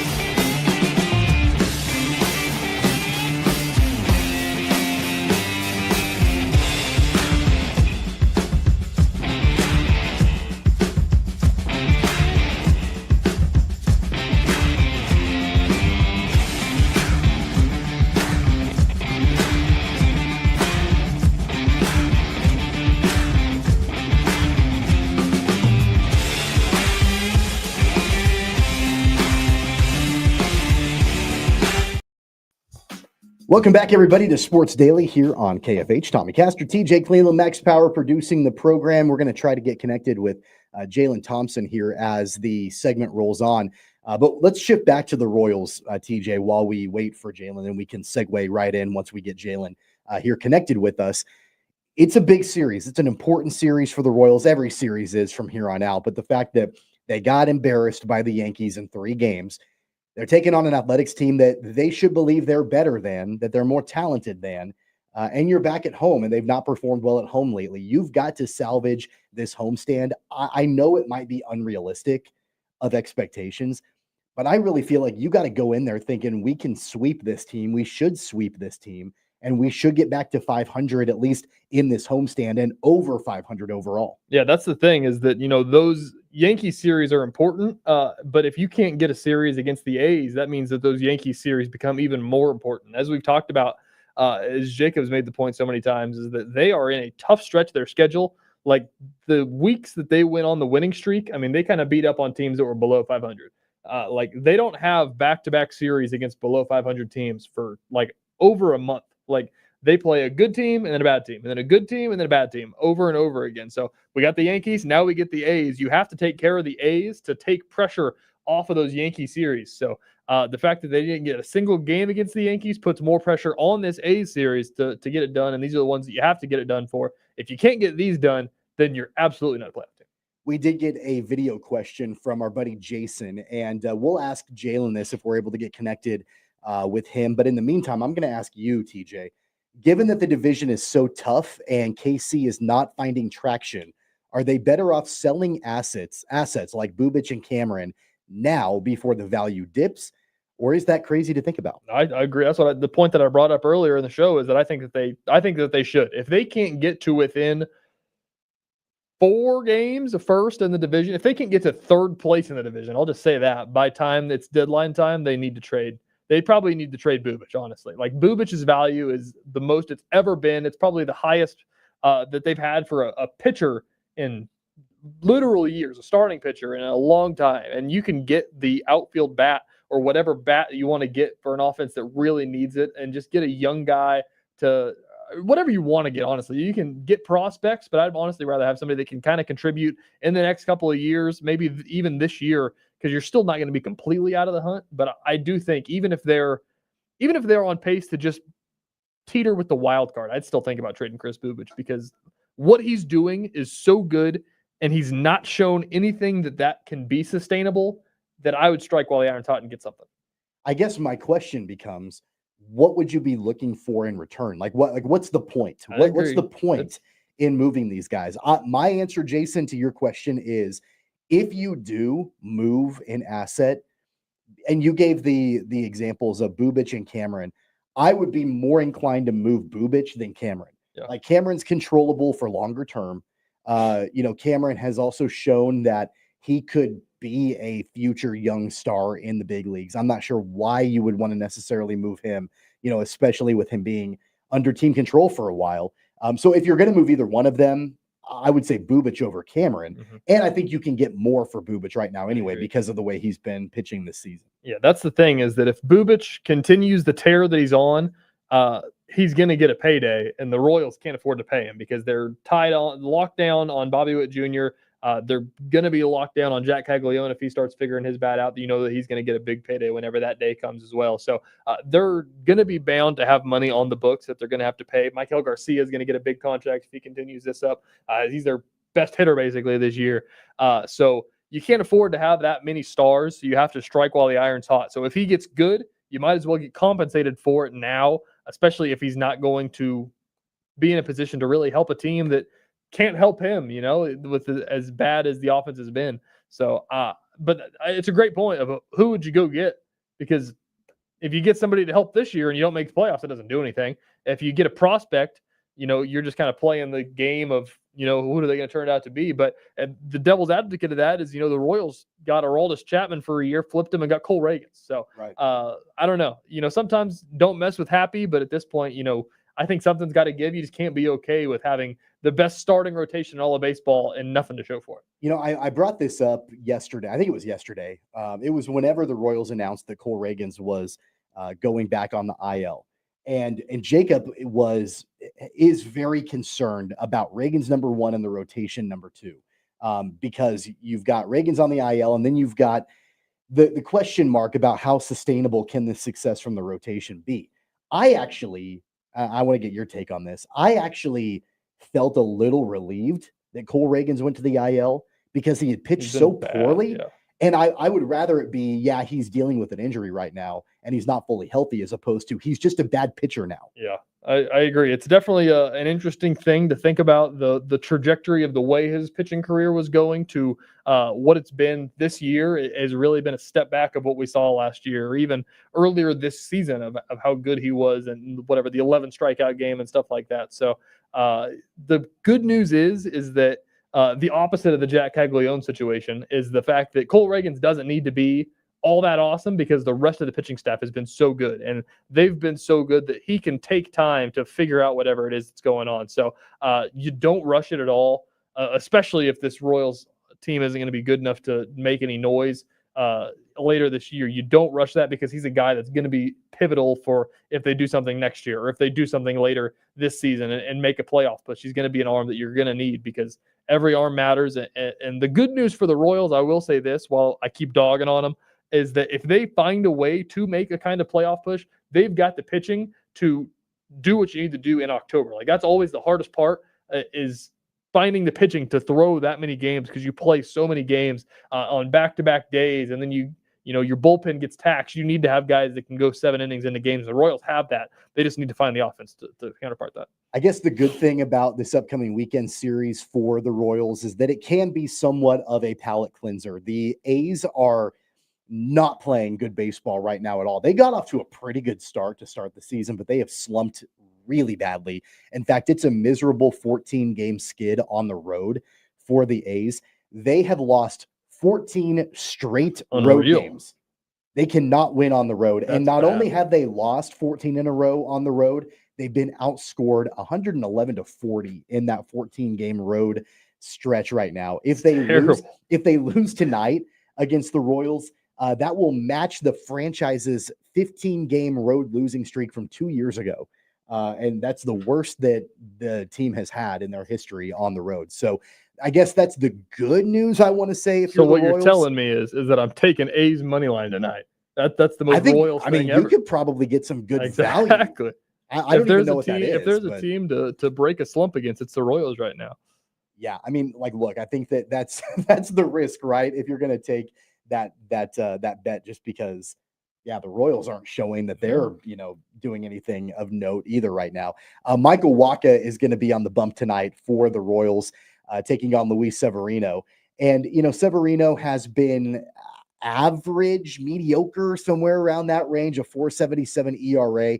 He's got a bad win-loss record, but he's not getting a whole lot of support from his team. He's 1-6 on the season. And Michael Wacha has pitched well so far this year. He's got an ERA that hovers right around 3. He hasn't gotten a ton of run support either. He's 3-5 overall. Michael Lorenzen will go on Saturday afternoon, and then Noah Cameron back on the bump for the Sunday getaway day game before the Royals head to Dallas to take on the Rangers next week.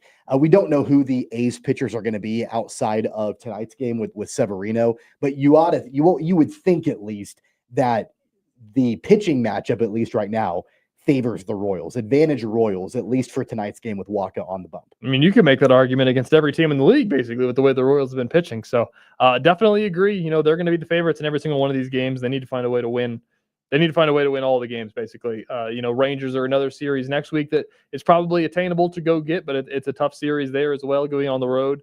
But apparently the Royals are better on the road than they are at home. So, yeah. There are few teams in the American League that you can look at right now in the middle of June and say they're out of the playoff race, and the Athletics are one of them. The Athletics are 18 games under 500. They're not coming back. They're not making the playoffs. They're not very good. And so when you take on those teams, when they're on your schedule, you have to take advantage of it. And especially considering, and I'm just going to call it for what it is, the embarrassment that the Yankees series was, you've got to wash that bad taste out of your mouth. That has got to be the message from Matt Quatraro to the team going into this weekend series. We've got to wash the bad taste out of our mouth. We've got to make sure that we're taking care of business at home. And I know that probably 2 of 3 is more realistic, but the way that the A's have been playing, you got to think you should win every single one of these games this weekend. Yeah, here, before I got a question now as we wrap up here. Yeah. People were talking about that Yankee series, all of the Jazz Chisholm drama and everything like that. The fact that, you think about that, you think about the Contreras slide in that I-70 series when he took out Jonathan India at second base. And the fact that the Royals haven't done anything about that, which it's Major League Baseball. I'm not saying that people need to get in fist fights all the time, and I don't really care about any of that stuff. But a lot of people on social media are saying that this Royals team just like isn't showing like the heart of like the 2015 team, like those kind of Royals teams, some of the really good teams across the league. Like, who do you think like the vocal leader of the Royals is? Because right now on social media, people are saying there isn't one. Yeah, I mean, it's probably Salvi just because he's the veteran. Yeah. But Salvi is more of a like, come give me a hug kind of guy, as opposed to like the fiery leader, right? I mean, who's the most fiery guy on the team? Is it Michael Garcia? It's probably Vinny. Okay, yeah, probably Vinny and Garcia are probably the two guys that are probably the most fiery. Yeah. Jonathan India is scrappy, but he's not super fiery. They just got a bunch of likable guys, which is a good thing. But there's different ways to lead, I think. And so I'm not going to sit here and criticize the Royals for any which way or the other. But there's definitely an argument to be made that everybody's making on social media about the fact that they're slumping so bad because they've just got a bunch of guys that, I don't know, like aren't lighting a fire, which I don't know. Well, obviously, that's kind of just anecdotal stuff. So I don't know if there's any truth to that at all. You also have a manager who I like. I like Matt Quatrero. I think he's a good baseball mind and a good manager. But he's not super vocal and outspoken and all of that. I saw him get angry during the White Sox series last weekend at one point, and he went out and he argued, but it was fairly tame and he didn't get tossed. Yeah. And, I'm kind of like, all right, you need to kind of light a fire. Like, managers do that sometimes where it's like, I'm going to go deliberately get myself thrown out of the game to show my team this is not acceptable. Yeah. And that we're probably at that stage right now with the Royals, I would think. It's interesting because, I don't think that there's any need to, any Augie Garrido type of, well, right, anything like that. But I don't know. They're you don't definitely need to pull a Lou Piniella and pull the base out and throw it. Like that's not what I don't know. Like, because there's an argument to be made, I feel like, but there's also I think it basically just boils down to the fact that like the Royals just got swept by the Yankees. They haven't won a series in quite a bit of time. The offense has been struggling. Like, they're just a team that doesn't have a lot of fun going on. Like, there are a bunch of guys that like to have fun, and the team just hasn't been fun. I think that really dive yourself into a slump as well. Well, if you're going to try to find a time to have some fun, it should be this weekend